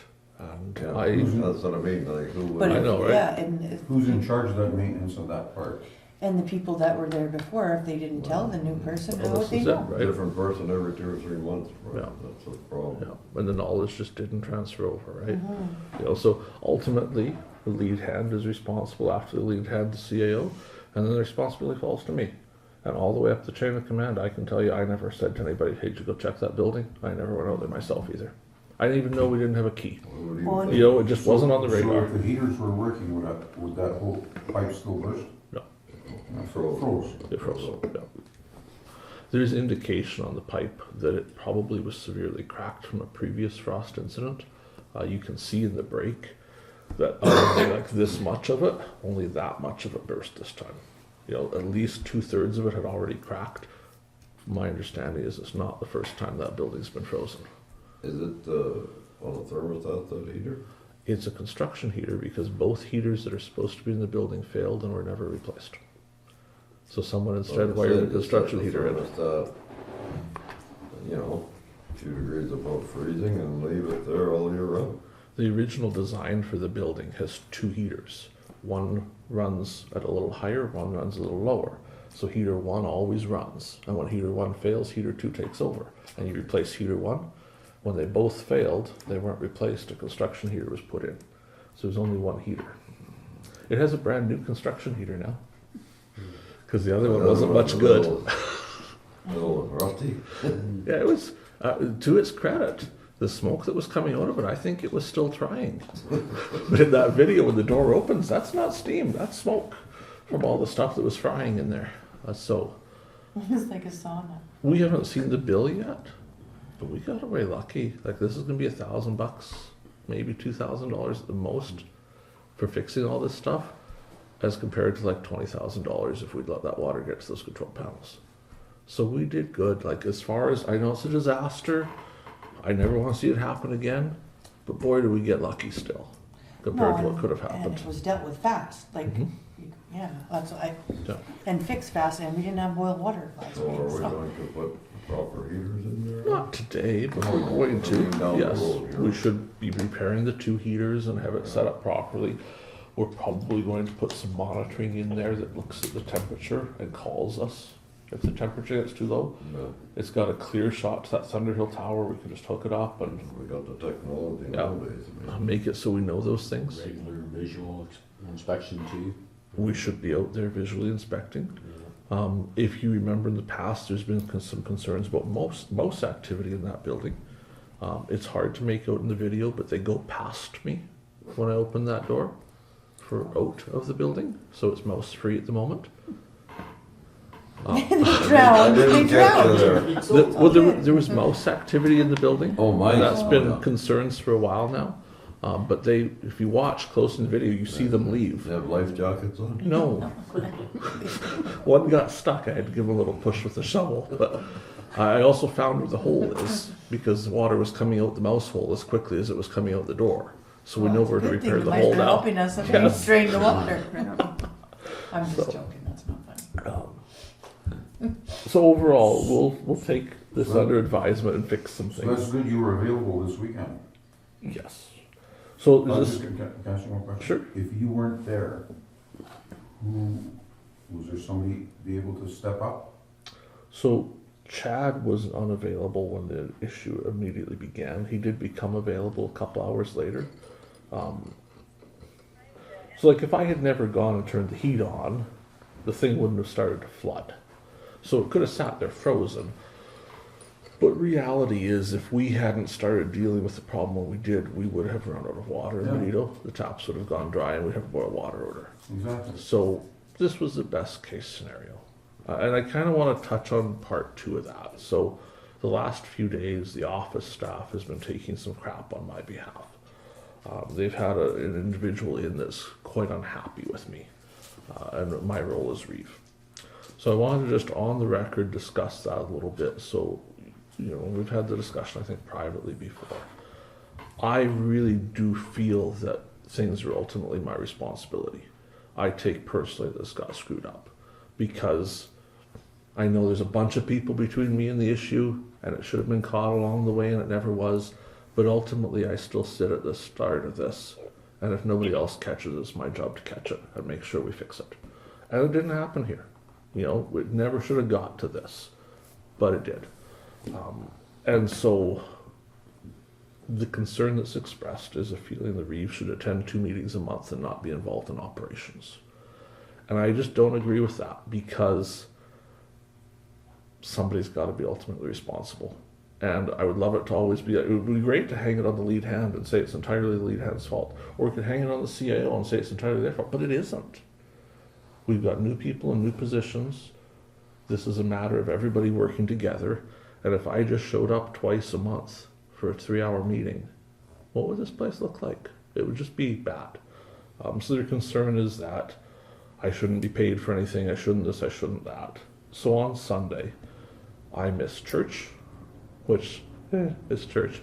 But I also miss being able to see the Magic Lake play, which is something I like to go see every year. I miss taking my kids to Yorkton, which was my one opportunity to take them to Yorkton for the holiday season because I'm booked every other day. And I gave that all up to go and fix this. I was there for 13 hours straight. I got food after the first 8 hours. I didn't even have breakfast before I went out there.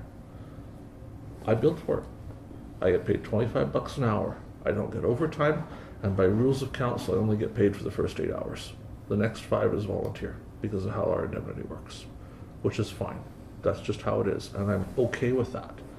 I couldn't get to work the next morning. I had to hire somebody to do my job for me. Everything I got on Sunday, I spent half of it on what the person cost me the next morning to do my job because I was out too late to be able to get up at 4 o'clock and do it.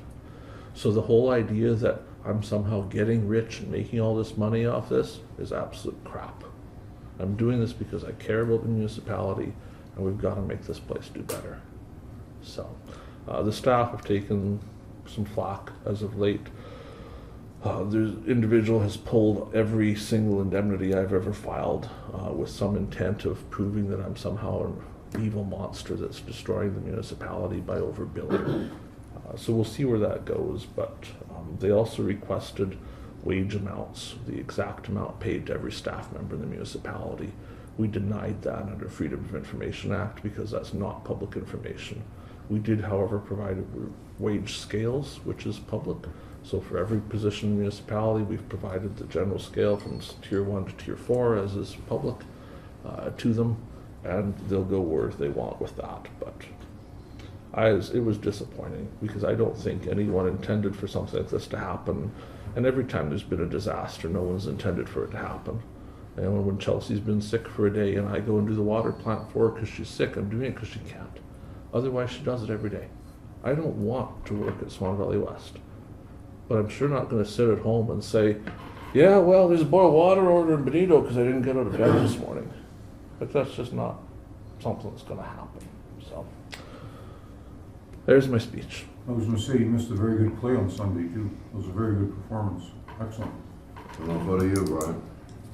Rubbing it in. Been rubbing it in. It was good. Bill, isn't that kind of why we used to have a lead hand in Benito, so that you wouldn't be doing this? Isn't that why the LUD used to hire the budget to hire their own people so that you wouldn't be doing this? That the people would be there all the time, that they would know the plant, and that you wouldn't be doing this? We should have 3 people that know the plant, and none of those 3 should be me. And you know my view on it, the LUD has to step up. They have to budget for their own men so that they have them there year after year, and they learn what the plant is all about, and there's no more new people. And then Bill can go and spend time with his kids, right? I would love to say something about who was working there before, but I can't publicly say I it. know, but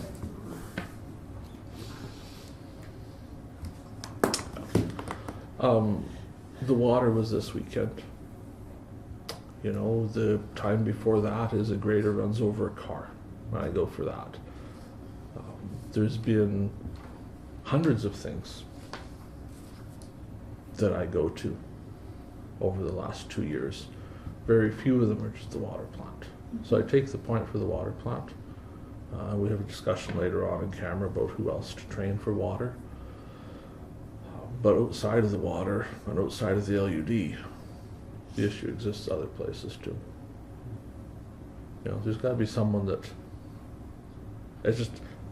I can't do this job if I just sit at home. I have to sometimes go to these things but and I see mean, what's you're happening. always gonna have issues. Wouldn't it be better if there was only 5 issues, not 10? The goal is to have 0 someday. Well, yeah, As exactly. everybody learns more.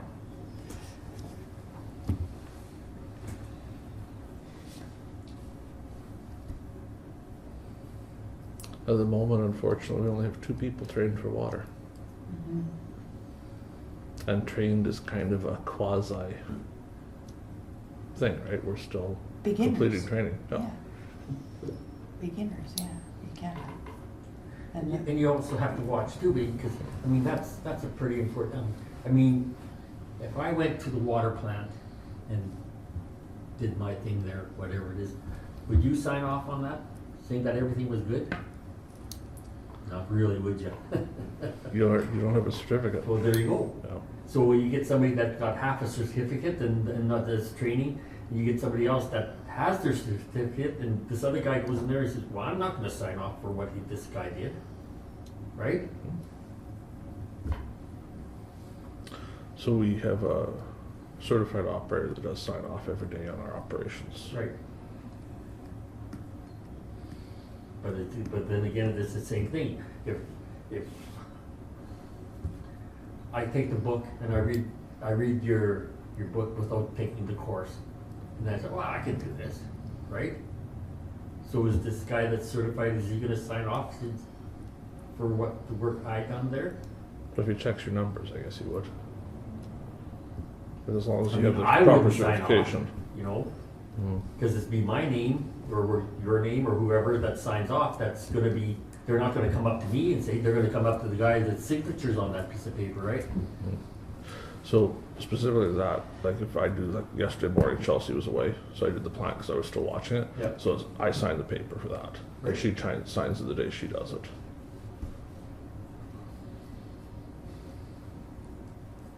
And each day then we double check that. We send all of the results from all the testing to the other operator and have them review the results to make sure they concur with what we think they say. Just to make sure it's accurate.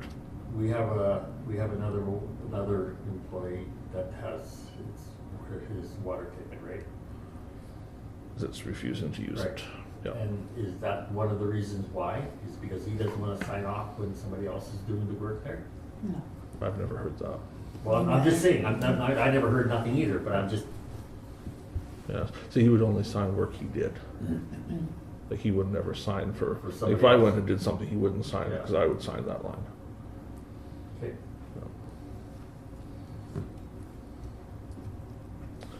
Anything else on the water stuff? Let's go to 910 Splash Park. So you may have heard the good news already. The Manitoba government, through the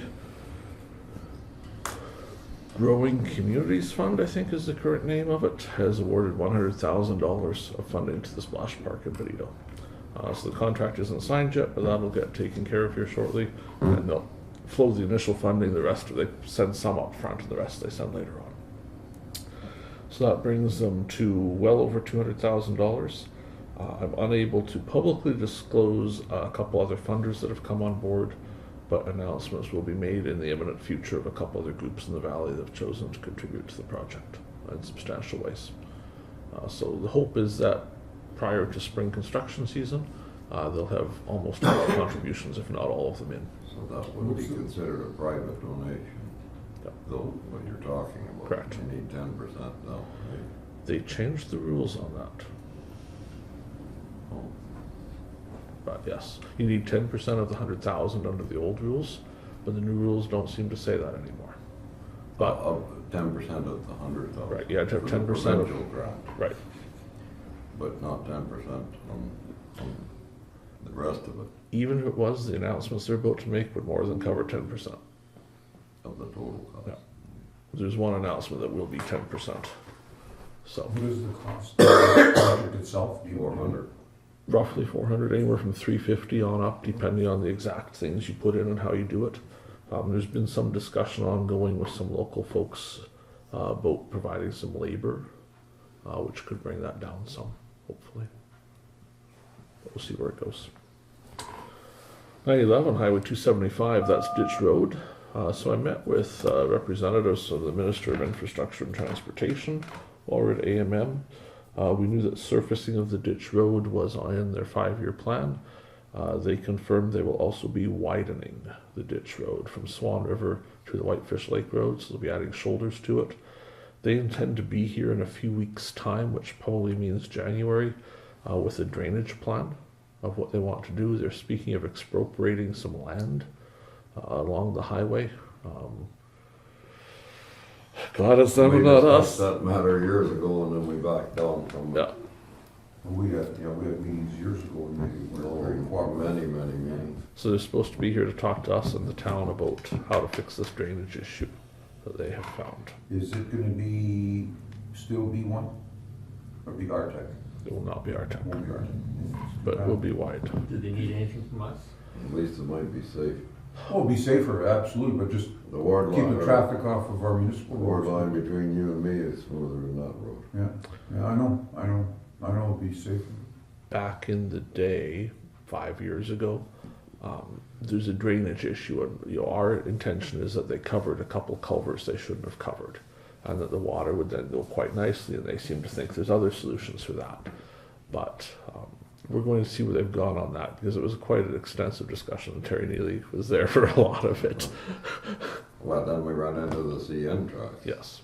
you know, the pipes under the track, so then, So at one time there was a creek went through there. It went under Ditch Road and under the CN rail, yeah. and then out into the river. And at some point, highways covered the culverts in Ditch Road, and then the creek no longer went through there. But the CN line still has the original water passage there. And so there's great discussion about where that water's gonna go next.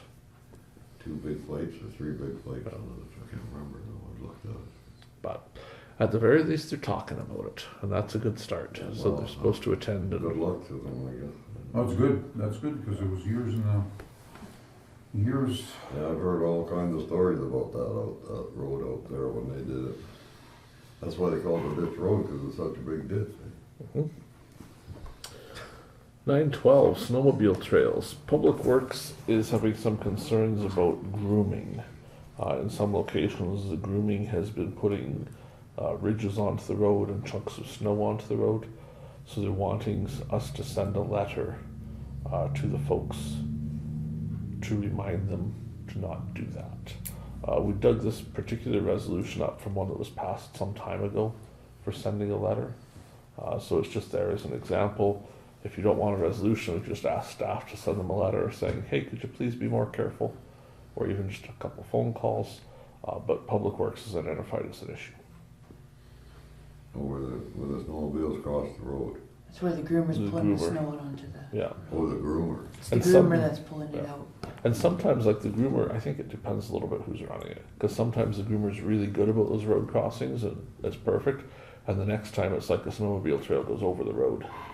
Well, And and then this, you go thumpity thump on the the. good news is the last couple of years, it's gonna be the same groomers, cause it's actually Swan River grooms all the way, both ways now, whereas, do you remember Benito boys used to groom Yeah. from our place to, they don't do that anymore, so the letter needs to only go to one organization. What about the North Mountain They Riders? do all this, they, North Mountain they might Riders, be a any little complaints different, up yeah. that way, or is it?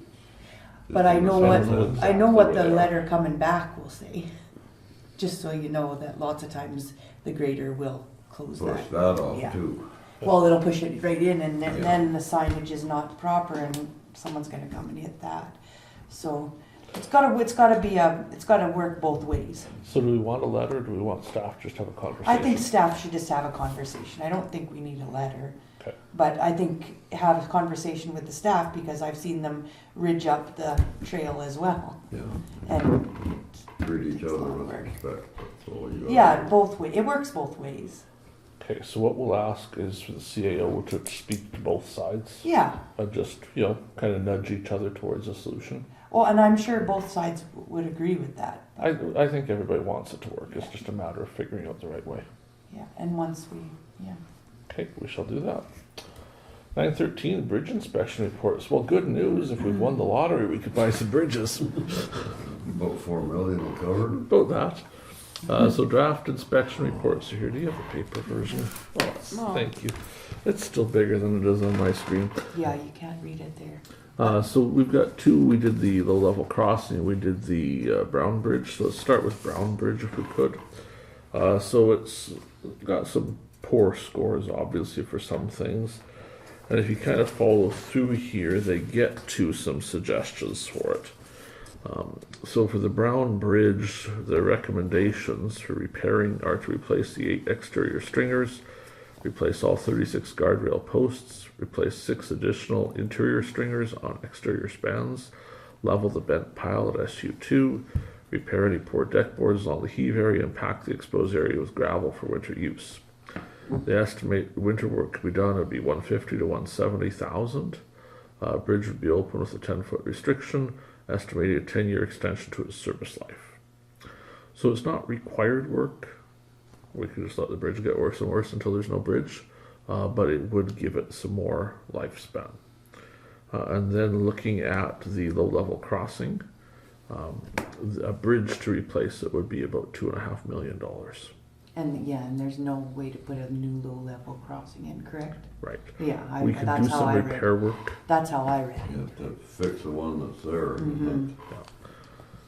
When we talked about that, I didn't see the exact project estimate for that, but we talked about putting a couple $100,000 into it and basically hoping for the best, that it lasted a while longer. Which, I don't know if it's good money chasing bad or not. So to the Brown Bridge aspect of it, what's the view of council? Do you want to attempt to do work on it this winter? Or do you want to wait and see? It could be next winter, obviously. It's work that would probably be best done in the winter. This company is the one that's. They could do They're it. gonna do the work. For They this could, amount but of they'd have to money, quote for it. we'd have to do some quotes. You'd Uh, still we'd have to put in quotes. Yeah.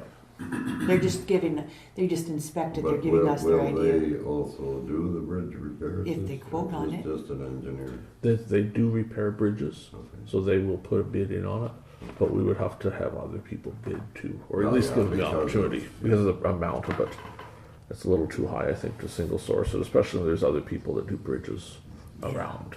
We should Isn't get there a some fairly quotes. good bill attached to all that for the engineering and the So inspections? if we want to do the bridge, there'd be about $40,000 of engineering work to do before we could do a bridge. So that's on top of the 150 Yeah. to 170.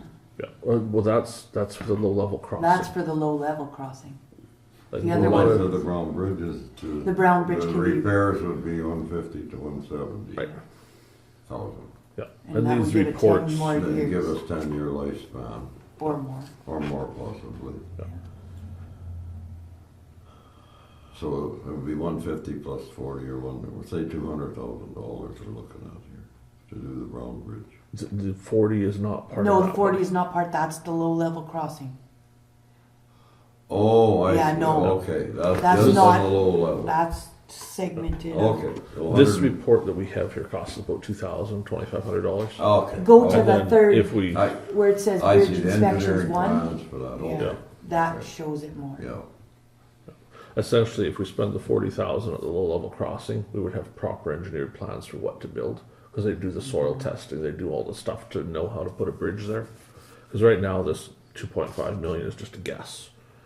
If they find something really strange, Yeah, but that's just if, will they let us put a new low-level crossing in? No. That's what I No, thought. they let us No, So repair. this would be repairs on the existing one, estimated. there's- No, that's not estimating any repair. you know, there's no That's, quote here for that's new, repairs on that's low new level. bridge and giving us the plans to put it there. 200 or 2.5 million. 2.5 million is their guess on a new bridge, but the 40,000 is how much it would cost Yeah, us to plan to it. tell, get Yeah, them to yeah, tell us we can yeah. put it there. Yeah, But it's not, but you're saying a new bridge. Oh, you're talking a bridge, not a low-level crossing. because they're not gonna let you build a new can't Put a level whole- crossing. Put a whole brand-new bridge up there. Yeah. I see what you mean, okay. Yeah. That's what it's saying. Okay. So that's, You need to win the lottery for that one. Mhm. Well, what we would do, like if we got serious about a bridge there, we would get the engineering done, and then with that engineering in hand, we would go to funders and start looking for infrastructure funding out of the province for it.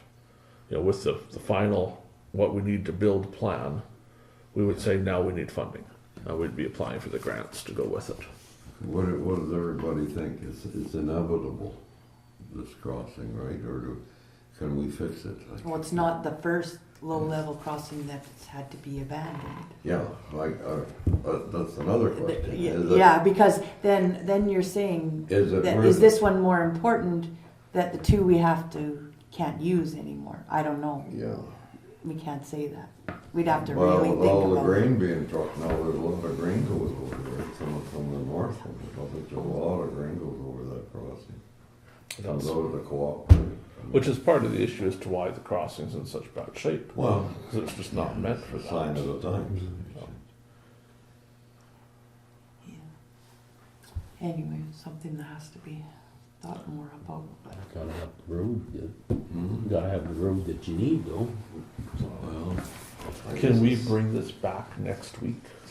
Would everybody be okay with that? Give you a week to think about it and have a more thorough discussion in a week's time? I think I agree with you, we should have the plans, and if we budget for it next year or whatever, I mean, we should have that in place, because if something comes up, we can get $1 million somewhere, well, right? And there's a possibility if it keeps snowing this spring, that crossing will wash out. It'll be gone. It's undermined halfway across. It'll wash, you think it'll wash out the property? There's about a third of it to half of it is completely undermined. There's nothing left there, which is why it's gone down so much. Once it gets that far, it takes a lot less time to do the rest. And we looked at, what could you do in the winter, so you block off half the river, put a bunch of concrete under there, and hope for the best, and then do the other half and put a bunch of concrete under there, and then figure, $200,000, And then see what happens. Spring, then hope. So it's, I how don't know, about the pipes? The pipes have to be replaced. we couldn't tell without putting something actually in them. Some of them looked okay. If they had to be replaced, it just cost more, right? But because the worry was, because you can pump a slurry in there. If the pipes are fine, there's no hole. You can pump a slurry in from the side and fill all the undermining. But if there's a hole in the pipe, you also fill the pipe, which kind of defeats the purpose of the pipe. For sure, should be Well, done. would they have to put the reinforcement in there first before they pump that cement in? There's not a great way to do that without Oh, taking yeah. the low-level crossing out. Yeah, And once you yeah. take it out, you can't put it back. You mean like piles? Well, no, You'd have to rebar, use- whatever, something to hold the cement. You'd, you'd put fiber, I guess, would be the only thing you Yeah, put in the yeah. slurry, is that fiber, and hope for the best, but, Fill like, the, They Fill it do with have foam. a, well, we talked about foam as an option, but they weren't sure if it would work there. But there is a foam you can use for that stuff to fit it. but don't they have a cement that has the fiber right in it? Yeah, just mix it in before you pour it. The Brown Bridge thing, 10 years for 170,000, that's 17,000 a year, that's not that It's bad, reasonable. If we get 14 years out of it, it's even more reasonable. The other one, I can't imagine spending a couple $100,000 on cement hoping for the best. No. Like, I think the answer is going to be a bridge. The only question is if we can find somebody else to pay for it. Or at least half of it. It's gonna be a big bridge. It's gonna be 4 times 18 meters. 76 meters, 74 meters. Yeah, that's a long bridge. That's gonna be high up, because the road goes down, it's gotta come back up. Well, they could always, well, they could build a road up too, I guess. Well, they really built it up at Burnside's there. Yeah. But yeah, 80 So yards. we're back in 1 week. Let's try to have our thoughts together in the Brown Bridge within a week. Because if we're going to tender on it, needs to be in the next few weeks. We could budget for it for next year. Or do we have that any in reserve? We have some, I don't have the reserves in front of me, but there's some, Reserve, right. so we could use what's there. And then we could decide, 170, if we took what was in reserve plus some cash, Yeah, we could probably make it work next year. so but it wouldn't increase the weight on it, would it? It's 10 tons right now. And what is there, it's 10 tons, it would still be a 10-ton Yeah. restriction. Yeah. Yeah, it wouldn't change the weight No. because we're just But repairing it. Yeah, it wouldn't. Yeah. be any different. But we're saving it instead of building it $2 million. Well, we've been saving this almost since I've been on council, this bridge. There's always a bridge Yeah. coming. Yeah. Well, we fixed 2 last year, the year before. 2 years ago, I think, yeah. So it's inevitable that we're gonna have to keep.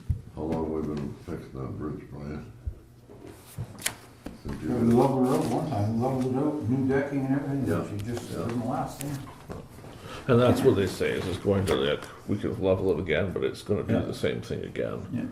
It's just gonna keep doing The best that. thing about that bridge, it's on a, there's a curve. so people don't go really fast over there. They used to haul, cooks used to haul full of gravel. Yeah. Hey, anything else on the bridge? We'll bring it back in a week's time. Yep, that sounds good. Yeah. Sounds good. 9:14, Bozeman rink request. So we had the delegation earlier tonight.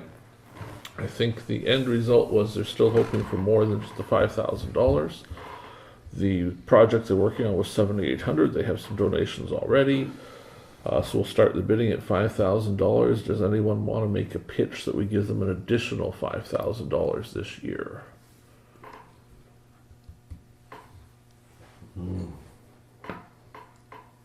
You know, he did sort of have a bit of a point there, you know? I have to agree with him on that. About Ward 6. Maybe not getting as much as other wards, okay? I maybe have to agree with him.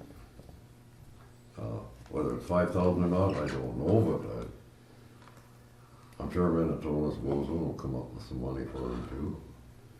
And there's a lot of our people, no, people in my ward, but in Ward 6 that do use the Bozeman rink. So I'm gonna be ballsy and say, yeah, let's give him $5,000.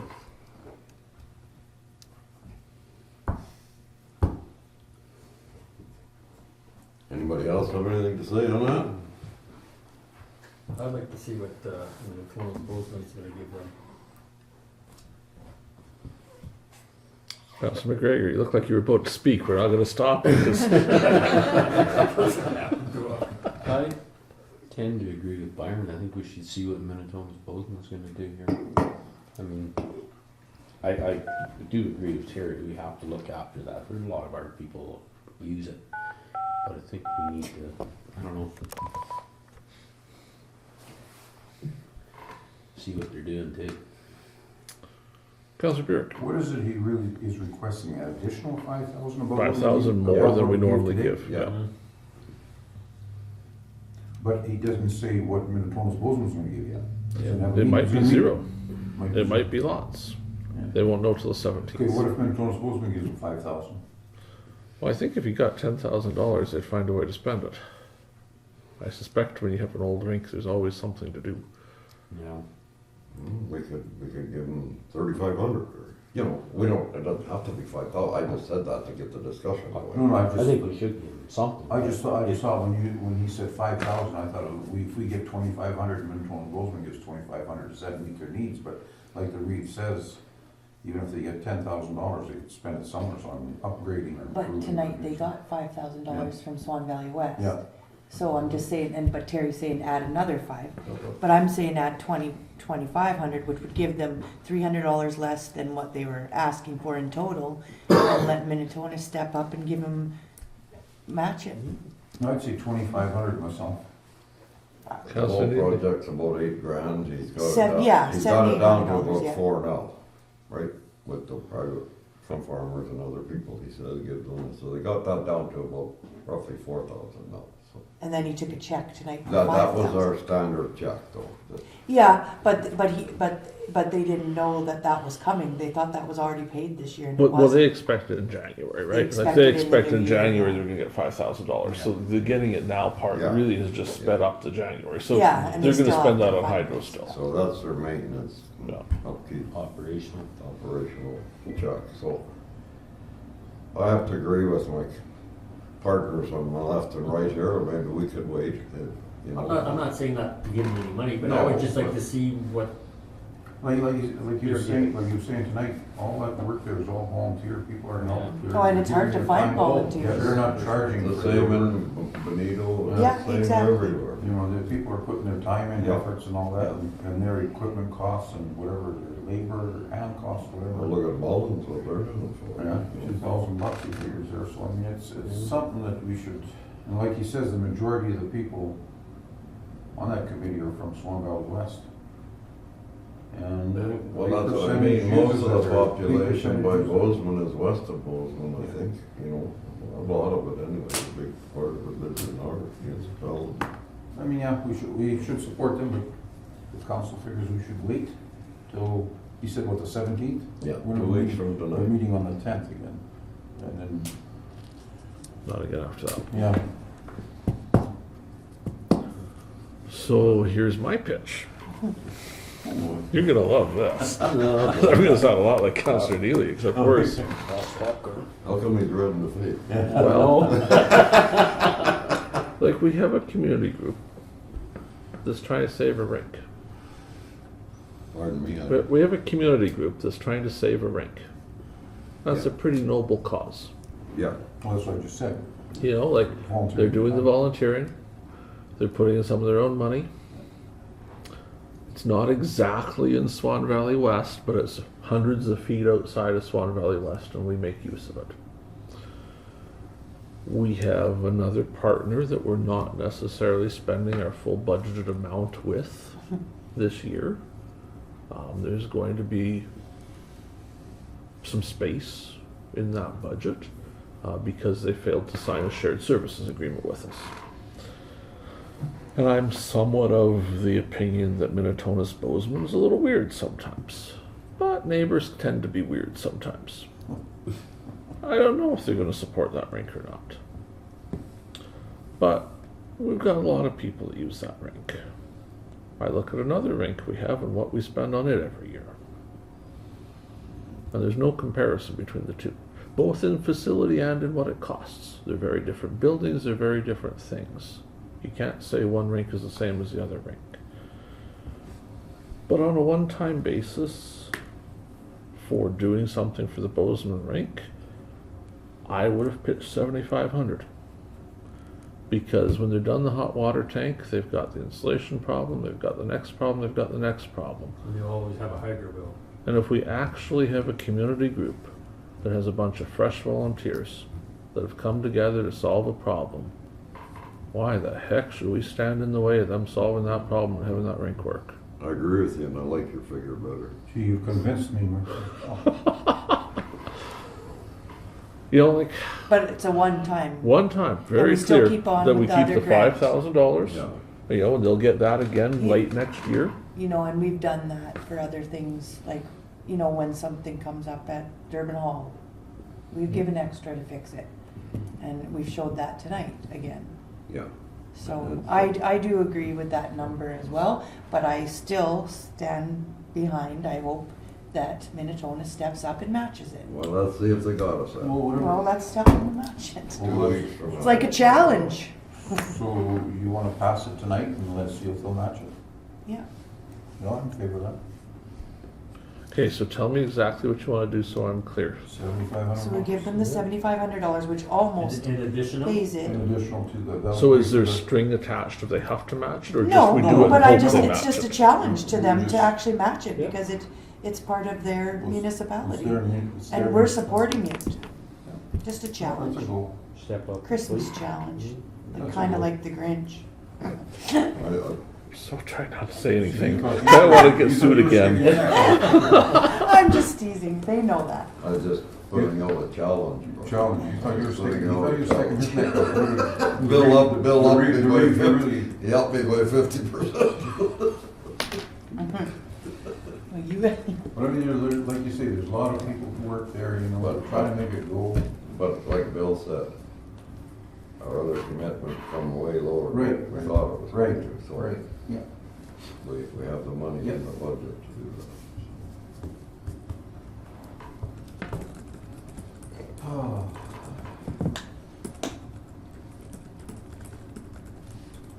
And you do that and it gives the volunteers more, Well, hope. more energy to but get. that's why I'm challenging the other. Yeah. Just Yeah. because we gave the whole amount Another tonight, 2 weeks to find doesn't out mean about that it. you still shouldn't support it. You can go there and say, You all say, right, oh, well, these guys gave you all you Swan need Valley anyway, West gave us that's 7,500 not- bucks. What that's are not- you doing That's gonna do? why I said. That's you why know, I'm saying that. I'm not against giving them any money or giving them that money, but. No, but that's I why would I'm just like to saying, see what they they still do need to before support. we Yeah. said, you know. Because then they can fix other things then. Mhm.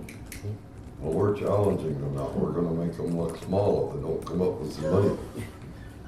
Well, really, that's what we're doing.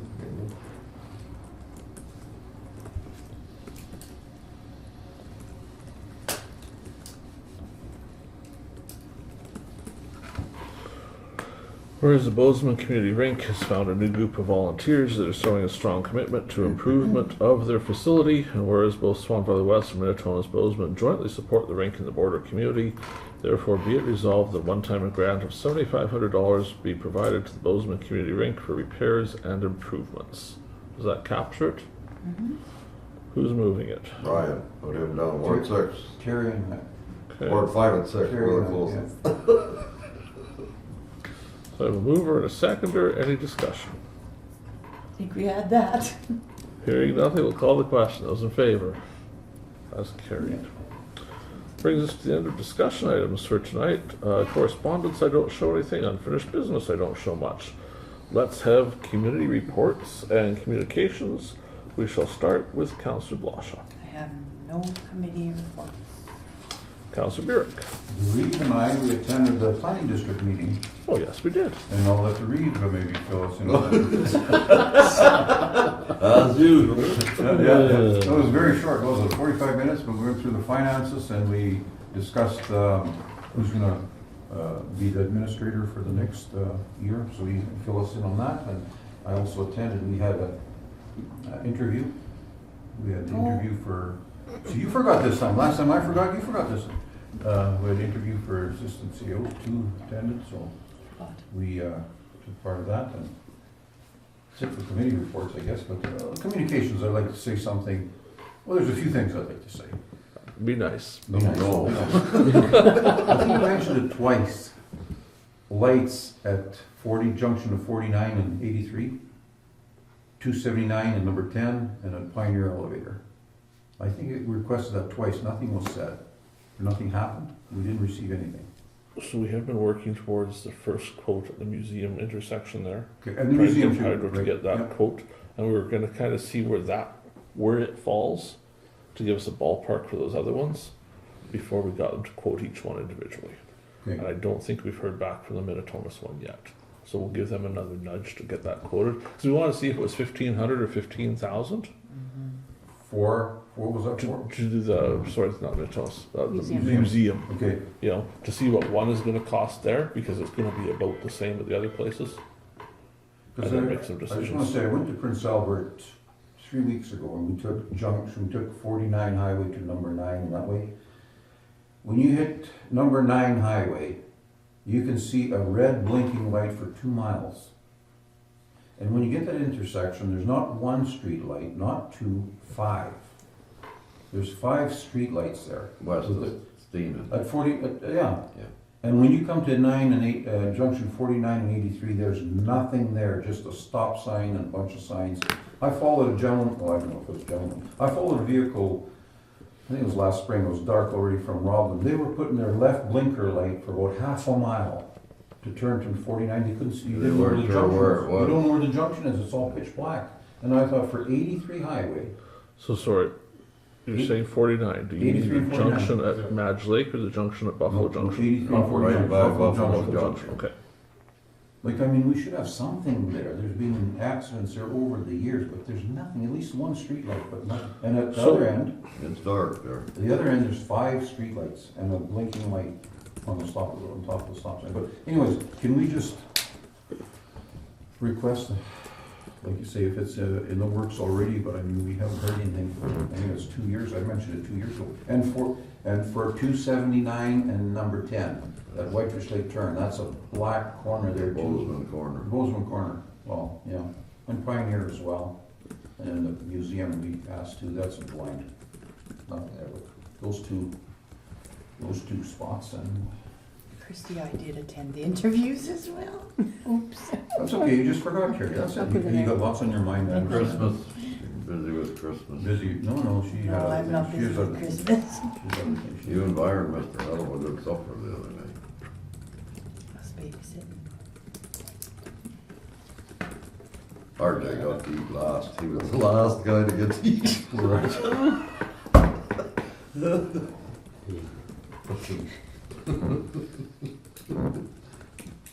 Funny how I remember the little things. Oh, yeah. Okay, so what if we did a resolution and sent it off to infrastructure asking them to illuminate the junction of 4983 as a start? Yeah. Because then we wouldn't pay for it, they See would. what happens. Yes. So we'll just jump to this if everyone's fine with it. So whereas the junction of Highway 83 and 49 is a high traffic location, there's no illumination and the stop sign does not feature a warning light, be it resolved that the Council of the Municipality of Swan Valley West requests that the province consider installation of illumination and a warning beacon. Is that suitable? I mean, the power's right there, all they have to do is set up a pole, they don't have to, the power line is right there. Do you wish to move that? Yeah, I'll move that. Is there someone that wishes to second that? Carry Okay, on. No, Find it you, out. if you had sent Okay. it, go ahead. And how about for the other areas, Let's start with that Let's one. start with that Start one with first, Because because that's it is a two high P- that's traffic area. two PTH roads, okay, and that's going to be easier pitch than PTH to the PR. okay. Further discussion? Those in favor?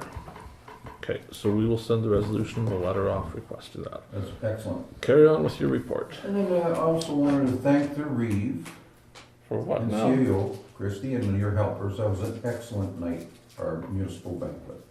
That was an excellent program, night, everybody enjoyed it, everybody left happy. Looking forward to next year. No, you did very well. I'm not giving your extension cord And back. I was gonna say, and I need an extension cord, a cord in the worst, not the worst way, I got a lot of cords, but if somebody took my extension cord. So I went and bought one the other day, $110. Oh, for you must have got a pretty good one for that. 50-foot cord, $110. But it, They So live that on your both wife ends. shopped for but that. it's rated to minus 50 Yeah, or something. yeah. That other one isn't. Oh, okay, Yeah. but somebody took my cord and I won't say. The other one's only good to Well, you know, -49, so you did miss out. In all honesty, Brian, as soon as I seen that thing opened, I said to Debbie and Vern and my wife, I'm gonna get that extension cord. And then you went and took it. I didn't want to take it from you, but you took it from that guy. Anything else, Here. Councillor Brad? Thank you for the evening, that was very good, you put in a lot of, like you two and a lot of other helpers there, putting everything together, everything was decorated well. It's a lot of work, yeah. A lot of work, You I'd guys did a like to good say, job. we had a good, it was a very good evening, Good good evening. meal and everything. I got a little announcement to make too, I was gonna do it in camera, but I thought I'd do it in public. Oh my gosh. Tracy and I are gonna be grandparents again. Well, I thought congratulations. you were just saying it'd be parents. You're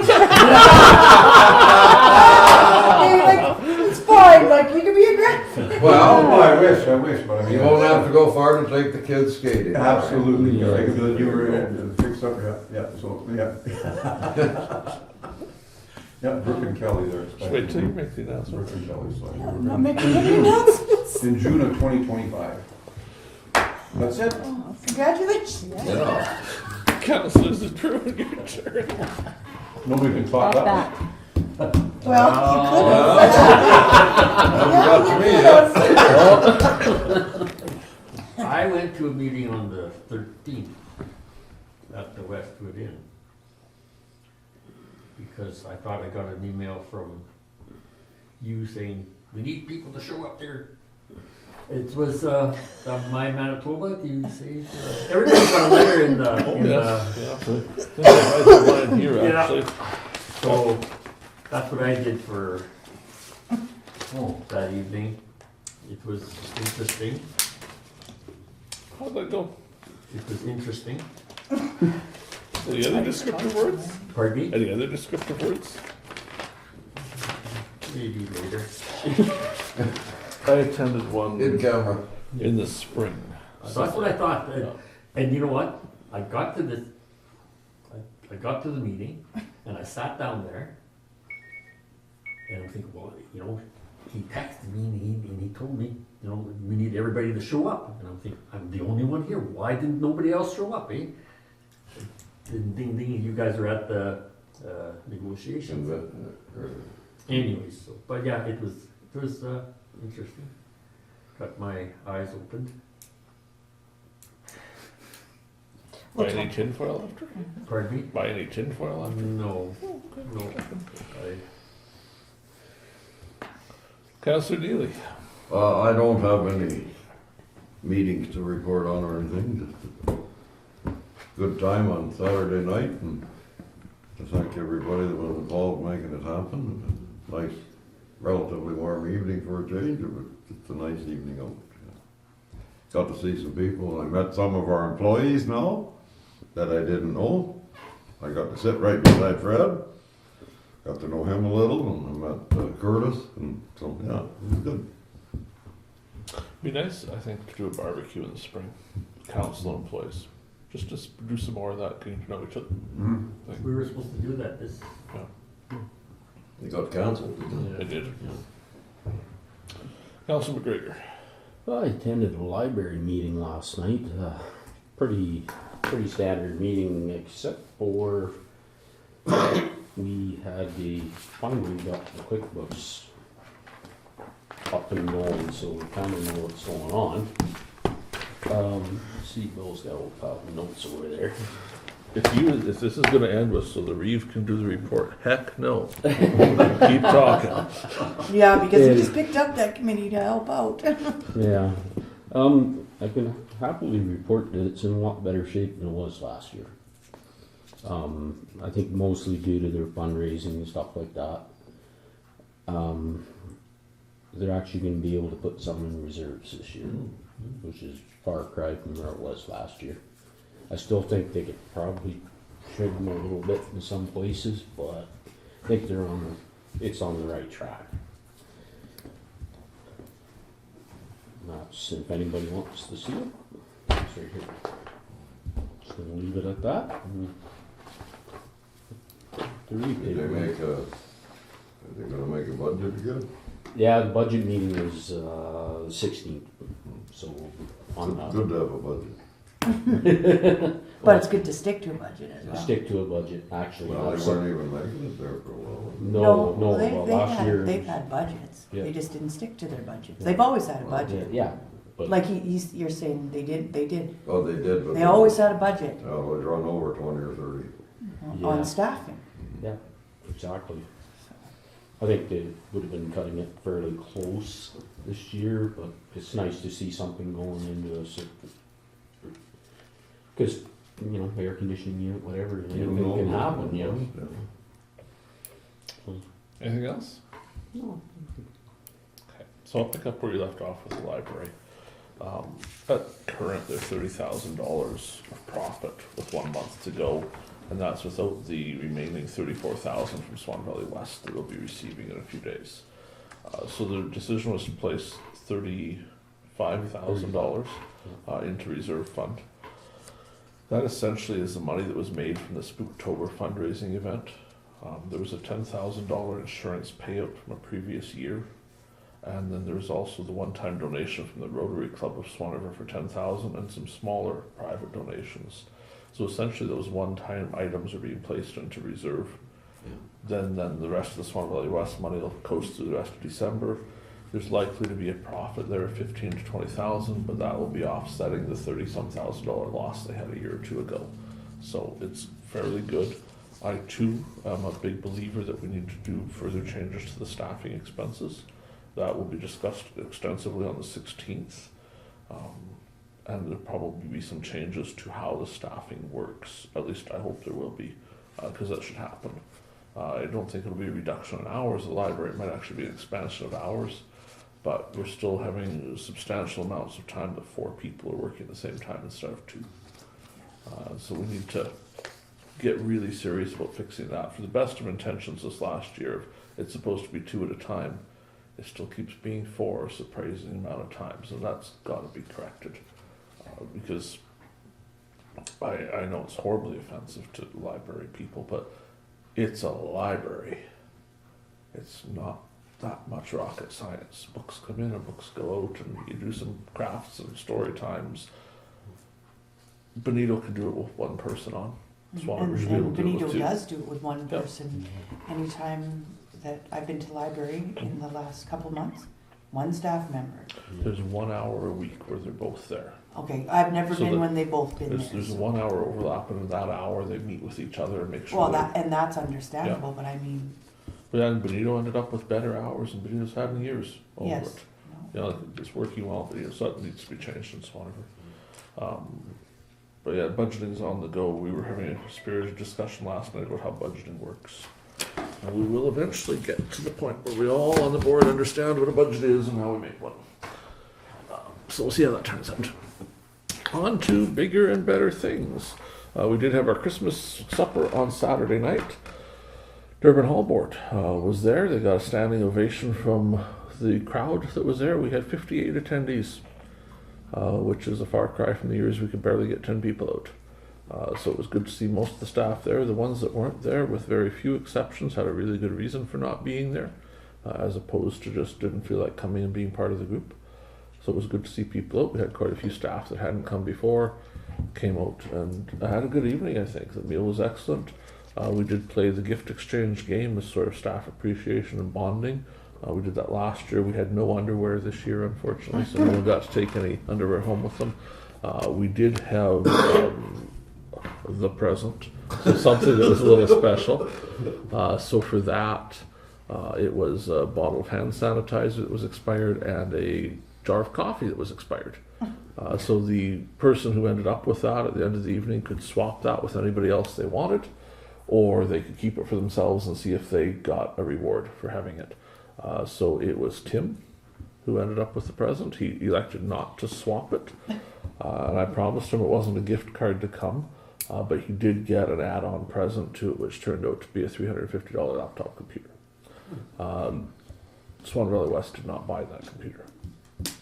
So it was provided outside of the budgetary restraints of Swan Valley West, just to make the evening a little more exciting, which I think he seems to be enjoying. He may not be a computer fellow, but He was so excited after he got stuck outside. Yes. I was kind of whispering to them, take chance, take chance, take chance. And then we got to work together, so I went. On the AMM front, Kristi and I attended AMM for Monday, Tuesday, Wednesday last week. It was a good conference as per always. We spent a lot of time on the Monday, a couple hours on how to build team trust. So we had an undercover cop that had worked 10 years in drug enforcement explain to us all the tricks you can use to make a criminal trust you, so they'll sell you drugs and you can then arrest them and put them in jail. And the spin on that, of course, is those same techniques work for building trust with the employees, building trust with the team, so that everybody wants to follow along and wants to go to the same place. So we spent quite a lot of time on that. It was very useful stuff. So I won't tell you all the tricks, because I may need you to trust me someday. I'd like to use some of those tricks on you. You won't know they're coming. Yes. But it was very informative. So she went through that for a while. Probably the best part was she was explaining one drug dealer that she got to trust her. She was going to a poker derby, because drug dealers like their poker derbies, and she had a partner that was another police officer, and he managed to get himself arrested, so he wasn't available. She had to hook the snowmobile trailer up herself to go to the poker derby.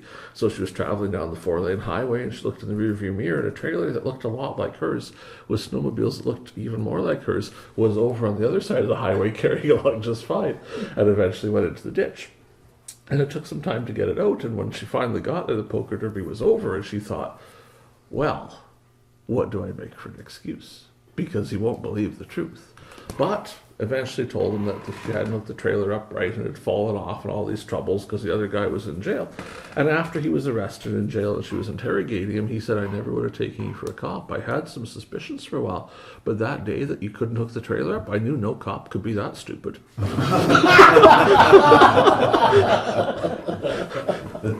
But it was all about, what do you do? And one of the biggest lessons she gave was in the office. Sometimes we stop for 10 minutes and we talk about what's happening in your life. What are your kids doing? What is this happening?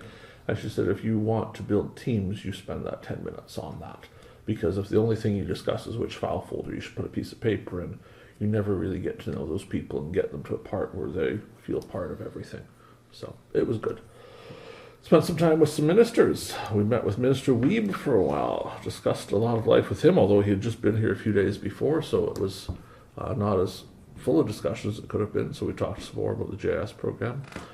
Met with RCMP Command for half an hour. Some of that would be in camera material, but I can share that we committed to helping them out with some recruitment, trying to do some videos and stuff to maybe make the detachment room a little more attractive to new recruits to come here.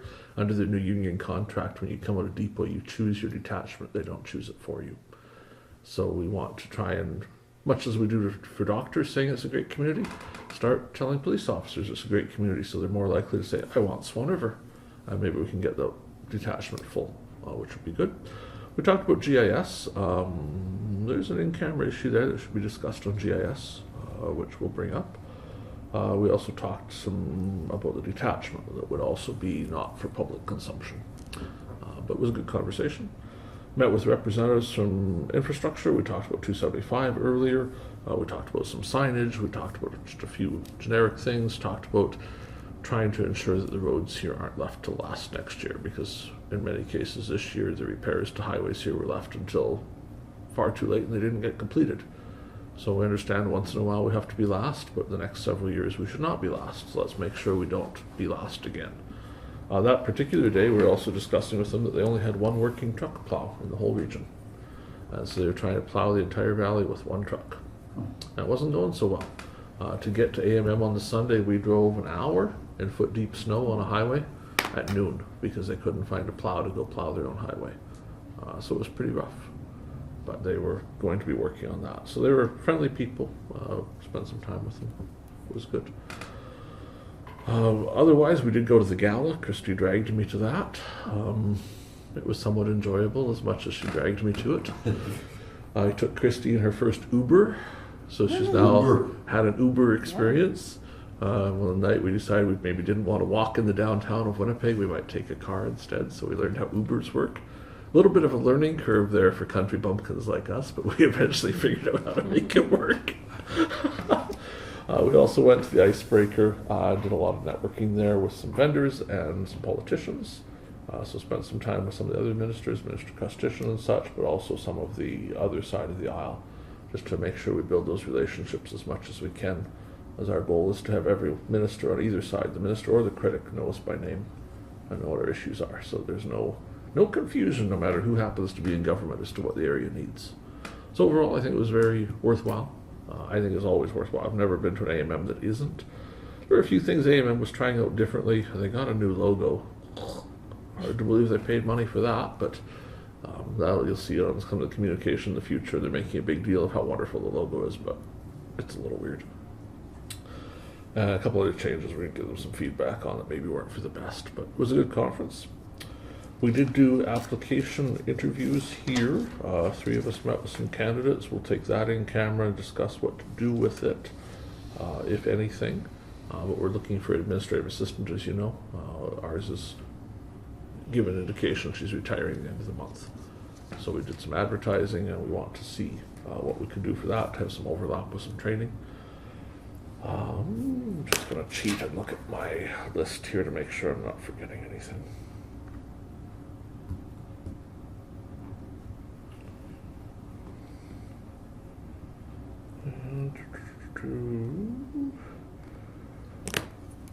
When did we last meet? It was The late week November. before. Okay. November. So I attended Fire Board as well on the 21st of November. So we had discussed an issue here previously about an invoice that had been issued to area municipality resident. Fire Board voided the invoice, if that's of interest to anybody. There's a pitch at Fire Board to spend some money. It was tabled because not everybody was there. We want to further discuss that, but there's a suggestion come forward that we should contract with a group to go through Swan Valley Fire and determine how appropriate a fire department it is and how good a job they're doing, if they have the right equipment. The price tag's $30,000 to get an opinion. The town and I perhaps share different opinions on that. The town feels that consultants are a wonderful thing, and why wouldn't you have a consultant? I'm not entirely sure I'm sold on that, which may disappoint the fire chief somewhat, but they seem to be doing a remarkable job already, and I'm not sure if that's the best use of $30,000. Exactly. So Fire Board needs to give that some more consideration and see where it goes. They also offered to go to the Benito Fire Department and do a similar review there for an additional $15,000. And they offered to provide us some input on what we should put in the new fire hall in Benito for another $15,000. I think we can use that to put what we need to in that fire hall. And it's maybe just different culture. between the town and Swan Valley West. You know, we tend to kind of get more involved, I think, directly, and they may be like consultants a little more. So that's a discussion that needs to continue at Fire Board, but it's kind of on the table there. And we'll see where it goes, but there was no decision made because the town was missing a rep, or we were missing a rep, and I think we all kind of agreed that we needed to have a more wholesome discussion on that before we start signing $30,000 checks. $15,000 for the guy to tell you where to put the washroom in the new fire hall, 5 washrooms. or whatever. He pulled up a floor plan for us. 5 washrooms. Yeah. So Nick, I was just joking, but I mean, there it is. the floor plan presented had a build cost of over $3 million. And for $15,000, he could tell us how much it would cost to build that in Benito. And I said, but we have a budget. Oh. So it's a little, we'll see. See where it goes. Sorry, I have to go back to the list. I think, I was at Planning District. Councillor Burick alluded to that. So we did review financials. We're looking at extending the management contract with Swan Valley Watershed to keep doing the work there. We did not give first reading to the new development plan yet because the province hasn't quite finished off their comments. That'll be coming in January, so we'll get that done. And then there was some union matters that we need to discuss in camera. So I think that's all I have tonight. Anything else from anyone? We will take a recess for 10 minutes or so, let everybody check the weather. We'll be coming back to go in camera. We're discussing all the stuff we just mentioned for in camera, plus we have a little bit of discussion about an employee that wishes to be laid off. So we stand in recess for 10 minutes. We'll see you back soon. All right, welcome back, everybody. 13.1, be it resolved that pursuant to Section 1523 of the Municipal Act, Council shall meet as a committee of the whole to close the meeting to continue discussions in camera regarding personnel matters, negotiations, preliminary discussions, unresolved legal matters, investigation or enforcement of active bylaw, and security of armed documents and property. Is there a mover? Councillor Neely, someone to second the resolution. I see Councillor McGregor. Oops. Any further discussion? Hearing none, we'll call the question. Those in favor? That's carried. Coming out of the in-camera session, we'll take a peek at 13.3, resolutions arising from in-camera. I don't think there are any. To 14, notice of motion. Does anyone have a notice of motion to present? Hearing none, we'll move to 15. Be it resolved, this meeting shall now adjourn at 10:25 p.m. Be it further resolved, the next meeting is Tuesday, December 10th, 2024 at 7 p.m. Moved by Councillor Neely, and seconded by Councillor Oh, let him have it. It's Christmas. Blosha. So when is the next meeting after the 10th? Is it going to be January. January sometime. Second Tuesday, January. Any discussion? Hearing none, we'll call the question. Those in favor? That's carried. Thank you, everyone, for a good meeting.